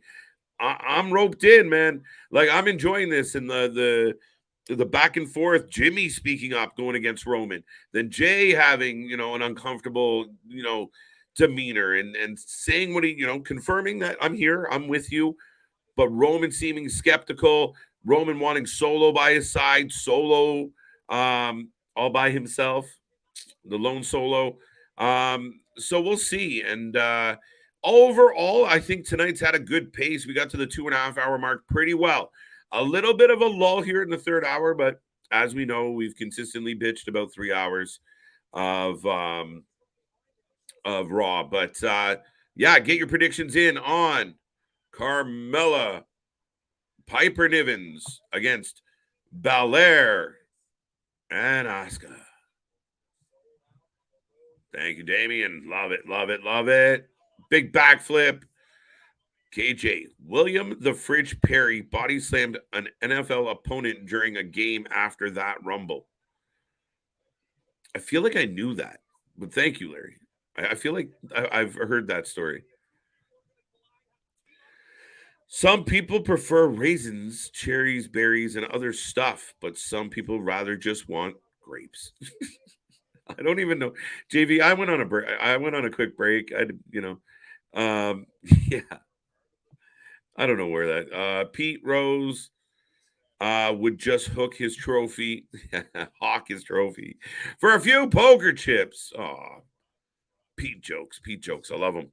In 2023, we're still cracking Pete jokes. I like it. Wait, who was the worst sense of taste, Seth Rollins or the guy in the front row where he's yeah, and, who's worse, the guy setting the trend or the guy copying the trend? Yeah, I mean, let's go with the fan. I think that's a bit much. Over or under Roman entering be under 5 minutes? His entrance being 5 minutes, or will he get in the will he finally say something with less than 5 minutes left on the clock? That's what I'm curious about, Vance. And welcome back, by the way. Asuka Belair for the win makes sense. Team Bianca, yeah, I kind of feel like they're gonna find a way to win, like one up each other, and I still think it's gonna lead to Belair getting misted. There you go. I remember watching that game. There you go. There you go. I don't remember watching it, but I'm there with you. But folks, I'm back in a commercial break, and one of the issues I find with this third hour, we talk about it a lot. I mean, commercial, nothing, commercial, nothing, commercial, and the commercial started becoming the story of the third hour. Yeah, I mean, it's a lot. Like, how do you get into that match? Belair comes out, you go to commercial. Asuka comes out, they hook up for a couple minutes, commercial. How do you get into that? Like, where is the all right, we'll let him go for 5, we'll let him go for 6, and then here we are. We need a commercial break, but spread them out, put them in better spots. Yeah, I know I complain about commercials a lot, but geez, it's hard enough sitting through this third hour. I think Carmelo Hayes versus Braun Breaker at Stand and Deliver will steal the show. It's got all the potential to. I mean, Braun Breaker, Green, up and coming. I really feel like in-ring overall performance, microphone. I think Carmelo Hayes has surpassed Braun Breaker. I really do. And truthfully, I thought Carmelo Hayes was going to lose the breakout tournament. I didn't really see this Carmelo Hayes at that time. Carmelo Hayes has quickly become a star, and I think the guy's got a ton of talent. The only reason I don't think you should put him on the main roster yet is because there's a lot of shit going on the main roster. And Carmelo having a solid NXT championship run is good for Carmelo. I think it's good to have on his resume. It gives him more clout if he gets that belt and he can carry it and be a really good champion. We've seen him have great matches, so I'm all for it. And John's right on my page. I like it. But and Breaker, I mean, Breaker's almost at that point where I think you can think about bringing him up and you could find some things for him to do. So long ass commercial. Let's go. 1 week from Saturday. I can't believe it, guys. I feel like 2 days ago it was Christmas. And now here we are, first day of spring, talking about WrestleMania 1 week from Saturday, as Kevin Patrick monotonely explains. I want to see Doink the Clown in the Hall of Fame. Ooh. I don't know, JV. Again, with the WWE, they've lowered the standards of what they allow in and out. I mean, I'm sure somebody could piece together a valid argument why Doink might be more deserving on paper over someone else that's already in. It's possible. But yeah, no, I mean, realistically, someone like Doink, great guy, did his gimmick at a time. You can't fault him for being, you are of your times, and he definitely stood out. Everybody talked about Doink, the creepy clown.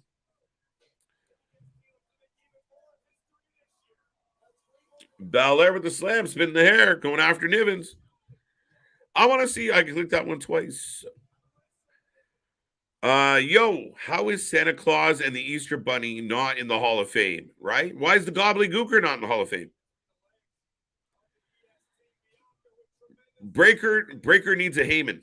Yeah, I'll second that motion. That'd be a really interesting thing if Braun was to lose to Carmelo and you don't see him for a little bit, let it breathe. And then the next time you see him, he slides in the ring and lays somebody important out. And then Paul Heyman comes out onto the stage. You have Breaker join him on the stage. And there you go. You send a very strong message. I agree. He definitely needs something like a Heyman. He really does. He doesn't quite have his uncle's gift for gab yet on the mic. And some would argue that Scott still hasn't figured it out, but and Rick wasn't exactly known as a big talker. I'm sure there's some really decent promos with him. Wow. Up goes Piper. Eel Doink was dope, wasn't he? It's creepy. KOD on Dewdrop. Wow. How do you make your champion look badass? There you go. There you go. Now, here's a question. We haven't talked about this match a lot because of the build-up. Wow, Asuka jumps Belair. You know what's... Oh. Throws a kick. Belair blocked it, but still went down like a ton of bricks. A little bit of heat. See, everyone likes Asuka, so it's muted kind of boos. Some people are like, we don't like it. But Asuka's pretty cool. There's some claps for Asuka right now. They're like, yeah, get her. But we haven't talked about this match a lot. What if, could Belair be successful at WrestleMania and continue her title run? Wow. Asuka taking out Belair. No mist. I was wrong about the mist. I take an L on the mist prediction. Limp Bizkit. Wait. I got to open out and see where this started, and then we can get into that. That was dope. Yeah, so if you had Asuka and Belair on your bingo card, you were correct. If you had Asuka jumping Belair, you got a bonus point. And for me, I got it right, but I got the after math wrong. So, folks, if my math is correct, we got about 20 minutes left of this show. Up next, Roman Reigns, the head of the table, the tribal chief, will be here. And we'll see what he has to say. I have a strong feeling, and if anybody disagrees, let me know. But I have a strong feeling that we have Cody very close behind. And I imagine there's a good chance that this could lead to something. However, interesting times for the bloodline. It looks like things are unraveling. But could it be a bait and switch, right? You think Roman sent the Usos home, but not really. Are they here to jump Cody? Does that mean KO and Sammy help out? Do we get a 6-man tag next week? Think about it. Go home show. Doink, the only clown that doesn't scare me. It's weird. He's creepy. You realize that's April Fool's? Yes, I do. And I'm really concerned about being live on fucking YouTube on April Fool's. But let's hope that some of the booking is April Fool's and we get new matches on the day of. Wait till you see the IWC and social media and Twitter and Instagram, all that fun stuff on April 1st. All the bullshit. Hey, it'd be the one time a year that the dirt sheets are okay to print bullshit. If the Cougar was in the Hall of Fame, I might stop watching WWE. I might just stop watching the Hall of Fame ceremonies. Ozzy should be in the Hall of Fame. Good shout. I don't mind that one. Alice Cooper. Okay. Limp Bizkit. Technically, yeah. I mean, people are going to groan at that one, but technically, live performances, big part of that, American Badass era. Fuck, yeah, fair enough. They should just be Biscuit. Forget the limp. We all want to forget the limp, buddy. Right now, I'm back in a commercial. So we've talked about it all night, folks. As we head towards the end of this show, I will remind you, my buddy Big Nick will be back tomorrow with Cliff. NXT locked and loaded. Should be a good night. We're coming off, we just had Roadblock. We're heading towards Stand and Deliver, building some stories, getting that ready. What will Gargano? Did we get Waller tonight? We didn't get Waller tonight. So we'll see. We'll see what Johnny Gargano's reaction to Waller is. We'll continue to build for the women's title, and we'll see what happens. We'll see what happens, folks. Belair needs to go heel. Ooh. Another heel debate. I'm torn on that one because she started in NXT as a heel, and I thought it worked. And I actually think that her and Montez Ford together as a heel duo could work. I think that would work for me. There's a really good match tomorrow night. Yes, that is on the thumbnail, Damien. How could I forget? Oh, I'm getting Braun Breaker and AJ Styles, so that's interesting. The Snickers commercial. Yeah, JD and Ilya should blow the roof off. Like, I might actually tune in for that. I don't know if I can miss that match. That should be a good one.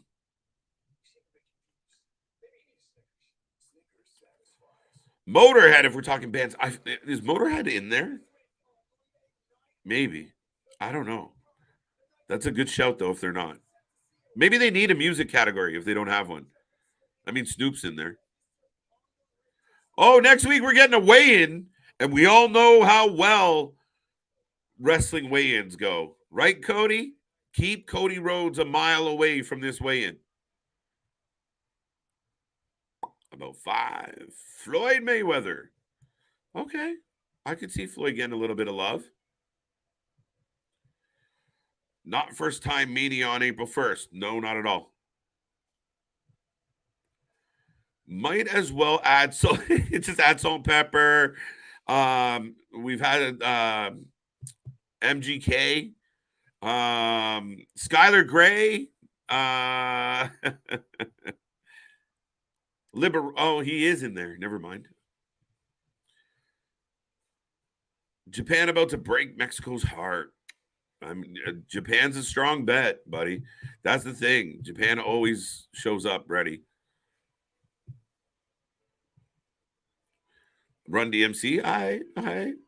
We're just building the music wing of the WWE Hall of Fame here, folks. You got any other suggestions? I'm all ears.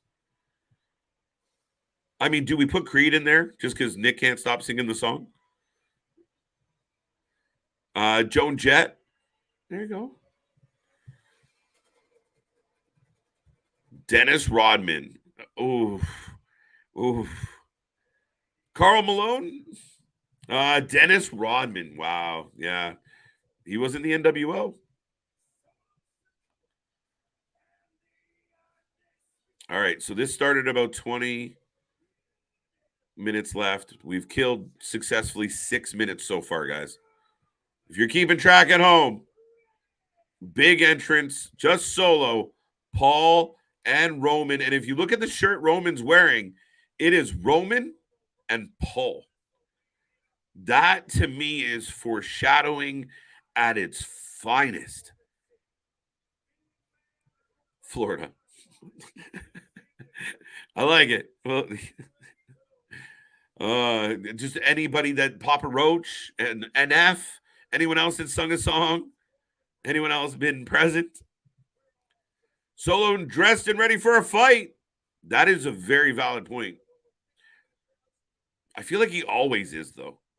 I feel like he came out of the truck dressed and ready to fight. Yeah, I got you, Larry. Florida was good enough.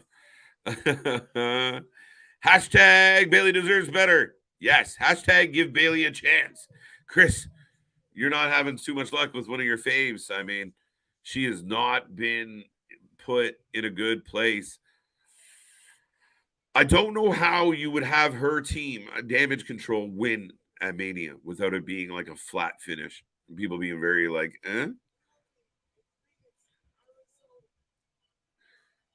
Here is one name I thought you would say. Kevin Federline. Oh, yeah. Right? Yeah, no. Sorry, Kev. Asuka should go full-fledged heel, turn, and team with Io. Shit. I would be totally down if you took Io and put her with Asuka. I think Asuka's trying to be full-fledged heel. It's just not that interesting, unfortunately. It's just not, it hasn't been done well. Even tonight, they could have made it a little bit, put a little more spice on it. Just KOD looked great. Belair looks like a badass. And then out of nowhere, she gets dumped. And it was just a little easy peasy. I thought the miss would have been perfect. Belair hits the KOD. She stands up, turns around. Asuka missed her right away. Right away. Look at the fireworks for Roman frickin' Reigns. Jeez. Larry Rodman has was WCW. Yeah, but I mean, that's kind of gone out the window, Stevie. Saliva, drowning pool, POD. I can do this all day. Vince bought WC. Yeah, I mean, but we also saw, even if that wasn't the case, that WWE has acknowledged people. I mean, look at Great Muta. Didn't have a whole lot of WWE time where you really remember him as a standout. He made his reputation in his career elsewhere, and we've seen that with multiple talents. Stuck Mojo from the WC. There you go. Really anyone but Hardy. Yeah, fair enough. Took me a second. St. Louis.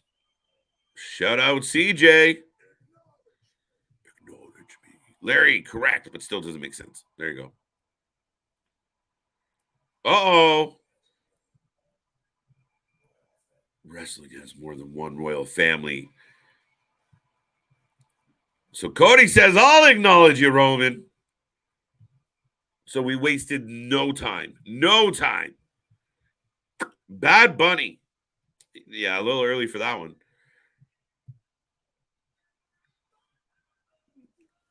So they took Cody's platform away, but they gave him a little bit of a smoke screen to walk through. I dig it. I dig it. Listen, Jeremy Piven, I'll give you that one. I vote Jeremy Piven into any Hall of Fame. That guy was awesome. Asuka would have to lose the face paint. She looks too cool to be heel. That's the thing. You get those muffled. They got the muffled response because there's people that love Belair. There's people that don't really like her, and there's people that aren't thrilled that she's still champion, and there's people that love Asuka no matter what you do with her. I think Asuka is another one that could really use a friend. Like, give her somebody that could talk. Give her Vicky Guerrero. Where's Vicky? That'd make her. I keep bringing Vicky up. Apparently, I'm champion Vicky Guerrero back to wrestling. I correct myself. It was Shane who bought WCW. There you go. McMahon was on the contract. So we got the champion, the contender, and it looks like a pretty solid crowd response for Cody.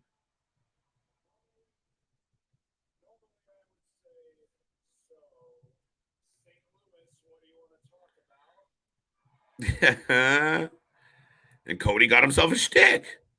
What do you want to talk about? Something, Cody Rhodes. Yeah. Love it, A-Town. Wrestling has more than one bloodline. Well, there's a huge bloodline that has a lot of branches, and it could play a factor. Stand the cameraman.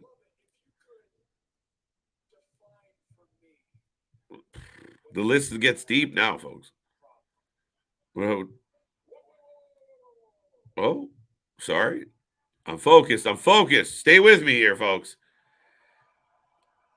Wow, Cody just shut up Paulie. Mr. Heyman, sir.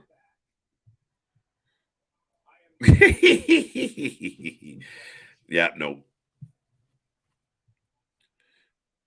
No. Adrenaline. How about Brock Lesnar's shirt guy?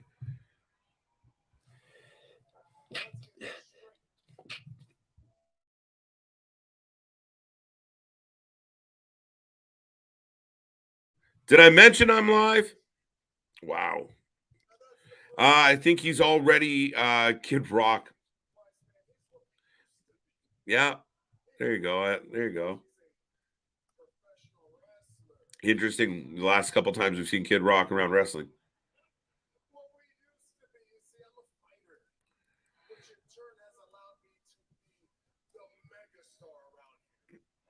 Roman with his swag. Cody's got to bring the heat. That has to be fine money. But Josie is. Oh, that's true. It's true. T's and P's. Hornswoggle, book it. Yes, Kid Rock already in. True story. Nia Jax. This thing about joining AEW. What do you, yeah, again. I would love Nia Jax to go to AEW. Go for it. I'm all for it. They need talent in that women's division. They need to upgrade quick, and they got to use the right people in the right positions. Soraya, this fucking this outcast thing they're trying to do, it's not pleasant. Roman telling Cody, you're not going to finish any story. Yeah. Moppy, Peppy, the horse, the fashion police. What was their Fandango goes in for sure. You couldn't get over with the Stardust gimmick, and you ran away, and you started another company, and you couldn't get over in it. Wow, let's fucking go. Run. Wow. Roman ain't messing around.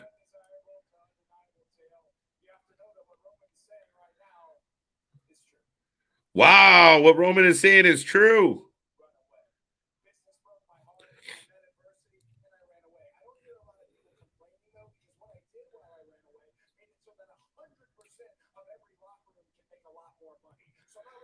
Wow.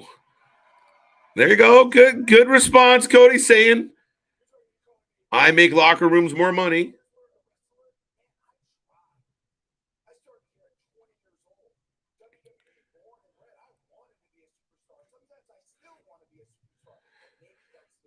We the ones. Let us know, folks. Let us know how you feeling about what we're watching.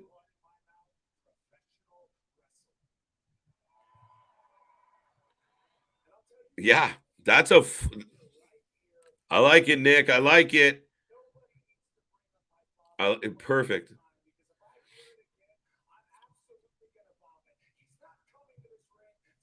Wow, if someone brings up my father again, I'm going to absolutely vomit. He is not coming to this ring. Wow, way to Cody stealing all the criticism.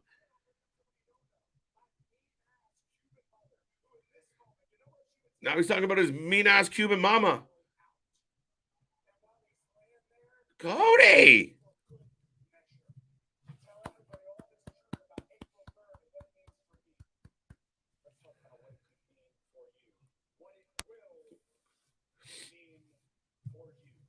Dude. I'm saying dude like Nick's still here, but dudes and dudettes out there.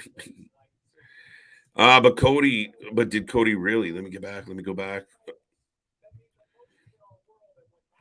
Yeah, Vance, that's a lot of what we were talking about. Could it happen? I don't know though. I don't. What does that do to Cody if he's ooh.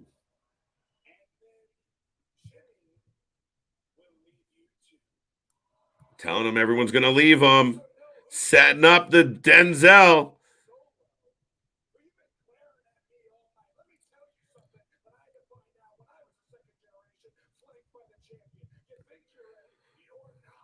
Wow. Cody just turns on Solo. Solo doesn't move.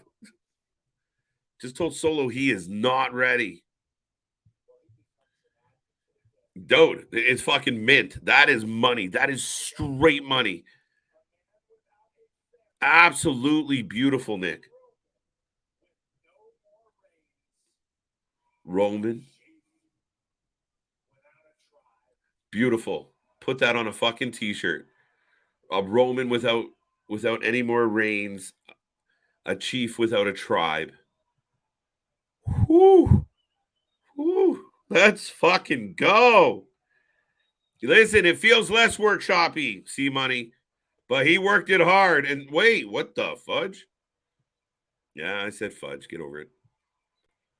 Uh-oh, Roman walks out. This is where I feel. Yeah. The ambush. So Cody face to face with Solo, telling him, say when. Yeah, Cody strapped in and strapped on tonight, buddy.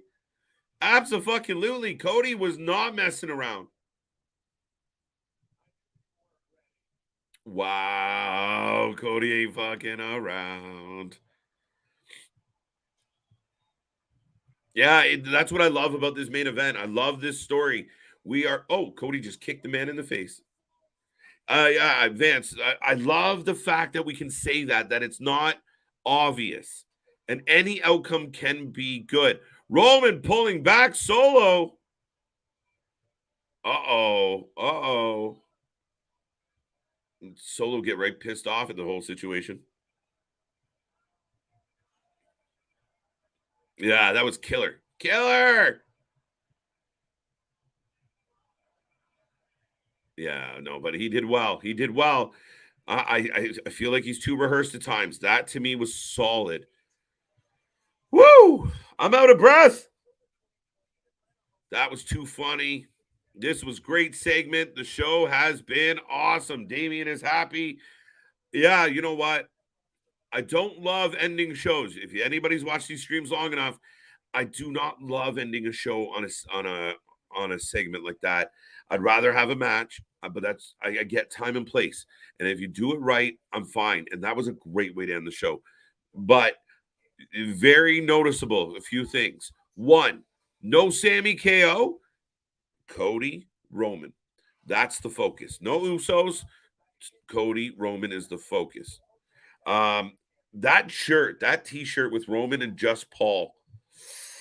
Whew, that to me feels foreboding, completely foreboding. Solo versus Cody next week, possible, maybe Friday, and then do we get? I feel like Monday we could potentially get a 6-man tag. Kick to the face. Curtis with an 8 out of 10. That's right, folks. Get your ratings in if you're still watching. Thank you for being here. We will take your rating out of 10. We want to know what the fans think about the show tonight. That was fun. I agree. Absolutely. The big takeaway from the night. 8 out of 10. 8 out of 10. 8.5 out of 10. Raw and hard not to give it a 9. Listen, being that they had that lull in the third hour where we were kind of complaining, like lots of commercials, not a lot of good action. The beginning, leading the first 2 and a bit hours was great. And then there was that lull. And the ending was so good, compensates, and everyone's like 8.5, 9, 8. I love it. I love it. Chris says 6, but I know Chris is hurt right now. Poor Chris, man. But if I could give you a hug, I would. But yeah, I know you're broken up. Bailey on a cold streak. She's like the Buffalo Bills in the playoffs. Just can't get W's. Reigns gets much vote for winning this exchange. I think Cody won this one, Steve. I think round 1, Roman. I think Cody edged him out. Roman had that swag, and I said Cody's got to bring the heat. He can't kind of get swallowed up trying to deliver like a monologue in the middle of an exchange, and that's sometimes he's too monologue-y. I think Reigns did well. I liked it. I think Cody had the bigger zingers. 8.5 from Excalibur. Love it. Reigns lost this one, Steve. Yeah. I think that Cody had the bigger lines. And I think my favorite, the end was awesome. I loved the I don't want to talk about my father. You know, I've heard it 1,000 times. I hear it again. I'm going to throw up. That's what everyone's been saying about Cody. So for him to grab it and own it and take it away, now what are you going to say about it? Oh, dude, all you talk about is your dad. I agree. I'm sick of it. I've addressed that. Thank you. Moving on. I'm gonna go win the belt now. So I really, really like what they did there. I still like the little details of the little Easter eggs that if you're if you're watching, you could overread something, you can underappreciate something. But overall, I think they banged it out tonight. But yeah, I give the nod to Cody, like zinger after zinger, and then that chief without a tribe, or what was the line before that? It was outstanding. WWE Undisputed Champion, soon to be Cody, versus AEW Champion. Yeah, there you go. Forbidden Door 2, 2024. Forbidden Door 2 is actually going to be in Toronto. It's going to be a good time. Cody cooked him. Yeah, I liked it. I liked it a lot. Cody brought it. I think Nick said it. Put on his big boy pants tonight. And he felt like he was shooting from the hip. Like last week, post match, it felt like he was just shooting from the hip. That's when you get a crowd into what's happening. And I said they had to walk a tightrope, making sure Cody didn't start getting fans agitated that he's not Sami Zayn. He's not the guy they wanted. Tired of his monologues. This is good shit. 7 out of 10, Vance. Fair enough. Fair. I respect that. 9.5 from Damien. Oh, going high. 7.5 for Terrell. Fair. I like it. 9. Okay. 8.37. Curious, but okay. Solid 8. You can tell Paul putting the work in for Cody and Roman. Like I said, Paul's a special human being, and I mean, he contributes so much to these storylines, and I'm sure we can't even begin to judge how much he contributes behind the scenes. You know, the little nuance. Okay, now you do this. What if I said this and then you said that? I'm sure workshopping at backstage at AEW, trying to come up with a promo, is way different than getting on and having a conversation with someone like Paul Heyman. So when Cody says, I'm going to tell the world that I solved racism, Paul can say, how about don't say that? Let's say something else and give him better material. And tonight you saw examples of it. I don't know how much that's true, but you could imagine Paulie's going to have a vested interest in how it plays out. The other part of Paulie is his facials. He's invested in every moment. Every time you see Paul, you never see him just standing there like looking off in the crowd or flat faced. He's always doing something. He's always trying to be a part of telling a story. It's beautiful. I love it. I found it went fast. I agree. That's always a great example of a good show. Generally, Monday nights can be a long, grueling test, especially when we come off a weekend where we do back-to-back streams. But tonight went fast. I really enjoyed tonight. It was a quick, good pace, good cadence, enough happening that we were interested in, and even through some of the lulls, we were kind of into still the other stuff was strong enough to carry through. Reigns came out strong but got cooked. I agree. He didn't look shit. He got his jabs in. But tonight, like I said, round 2 to Cody for me. And you know what? Cody's intensity as he turned on Solo and he's egging Solo on, I thought that was great. He seemed genuinely, like he's at that point. He's so angry and so passionate about this. Fuck it. I'll fight all of you. Paul, I'll fight you. Solo, you're not ready, but I'll show you you're not ready. It's beautiful. 10 out of 10. Finding out Cody is Cuban. There you go. Bonus marks to Cody's mom. Big shout out, Miss Rhodes. Damage Control has to win at WrestleMania 39. I don't know how they could. That's the problem with this booking, Chris, is I don't believe them to be the winners. Cody 100%. Reigns walked away. Also true. I mean, for Reigns to step out the way he did, it's that, made him choke, dropped the mic, walked out. Cody got the better of the exchange, got under the skin. Keep in mind, it's very important because we don't see Solo lose his cool unless Roman lets him loose. Tonight, he lost his temper. Roman didn't say go get him. Cody coaxed it out of him. It's good. It's all good. It's layers. It's layers as we joke. Like an onion. It's got layers. 6 didn't like the filler BS. Wow, Steve, a little harsh. But fair enough. I agree. Sometimes fillers suck. 9.5, Damien, going the other way. Extra crispy. Okay. It was a banger. I like it. 100% of the locker room can make more money. I love that line too, actually, Radnick. Not to ignore that, but he basically, well, we're not going to shy away from the truth. Roman hit him with a little bit of truth. Cody then owned that too. Yeah, you're right. I did do that, but I make everyone better, more money when I do it. So, haha. So I like it. I like it. I like it. Roman without a reign. That's the line I was missing. Roman without reigns, a chief without a tribe. And it's playing right into the whole thing about Jay's going to leave you, Jimmy's going to leave you. I love it. Iron sharpens iron's a great way to put it, Mark. Solid. And that's exactly what we're seeing here. For the people that criticize Cody, you have to at least acknowledge what he's bringing to the table. You have to acknowledge what he's delivering, and he's right in there with Roman, and it's good. It's good. It's compelling, and I challenge you to find me other things on any wrestling show that you were that interested in when two guys were just talking. Good luck. Steve, I only know Cody other company was AEW. Did not he went to the others. He did not know he went to the others.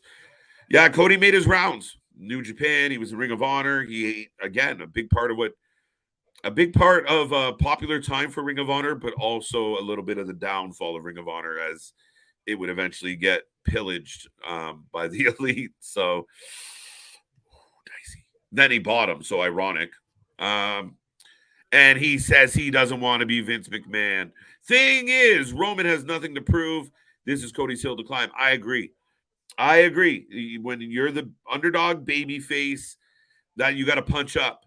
And Cody punched up tonight and landed. So, spot on, Mark. Cody Rhodes for the LOD. I like it. All right. That might be the pop of the night for me. Bailey's not been the same since Sasha. Fair enough. But they weren't so tied together. So that's what I don't get about it. Larry, that's the reason I gave it to Roman. Wow, the chat just keeps going. That's the theme of the channel. Iron sharpens iron. Iron Man. Dun, dun, dun, dun, dun. Anyway, Cody Rhodes' line about getting the locker room more money reminds me of Kevin Nash letting people know he was the reason guys got guaranteed contracts. You got it, flaunt it. And if we're going to pull back the curtain and pull back that wall and have a bit of a conversation, then fucking own it. And you let everyone know what the real truth is. This way, and you have that plausible deniability. Oh, Cody, you said this. Yeah, I was just doing my thing.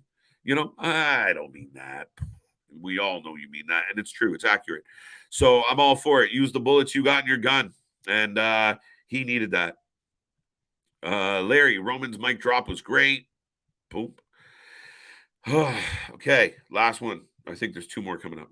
So then I'm heading towards the door, folks. I'm calling it. 3 hours and change here tonight, but we will be back for NXT tomorrow, Cliff and Nick. Wednesday, Dynamite. Thursday, me and Luna. Friday, the Dynamic Duels back for a wonderful, wonderful triple header. And then we just keep going, folks. WrestleMania is upon us. Stand and Deliver is coming. Sacrifice is coming. More GCW shows. Wrestling Revolver, Ring of Honor, AEW, you name it. We got it. We cover it. It's what we do. As I'm going to click on these last ones. What a rush. I love it. 10-year anniversary of Bayley was today. Fair enough. Can't win them all. Can't win any of them if you're Bayley. Watch Bayley interview with Ariel Helwani. She's doing exactly what she wants. Okay. We want her to win, though. It's hard to, if this is what you want, you're in the wrong sport, I think. I want her to win. Cody Rhodes wins at Mania. Alrighty then. Good night. Cody Rhodes will be Dom's new Poppy. I don't see that happening, but we can always hope. I guess. Oh, I see what you did there. It took me a second. That's kind of funny. Show JV. I missed it a little bit. I got it at the end, but yeah, his new Poppy. Oh shit is real. Oh shit is raw.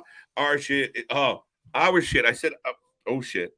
I thought you were just excited. I hadn't got there yet, Nick. But yeah, as Nick says, our shit is real. Our shit is raw. Our shit is authentic. And if you're going to put that wrestling, You better put that for life with it. Folks, it was a wonderful night. I think I just spit when I talk, but folks, it was a wonderful night. That was Raw. We're coming all the way back, all the week long. Clearly, it's the end of the show, and I'm struggling to find the button. So, that all being said, once again, thank you. Thank you for 1,500 subscribers. Thank you for joining. Let everybody know about the Wrasslin for Life Network, and we'll see y'all on the flip side. Bye for now.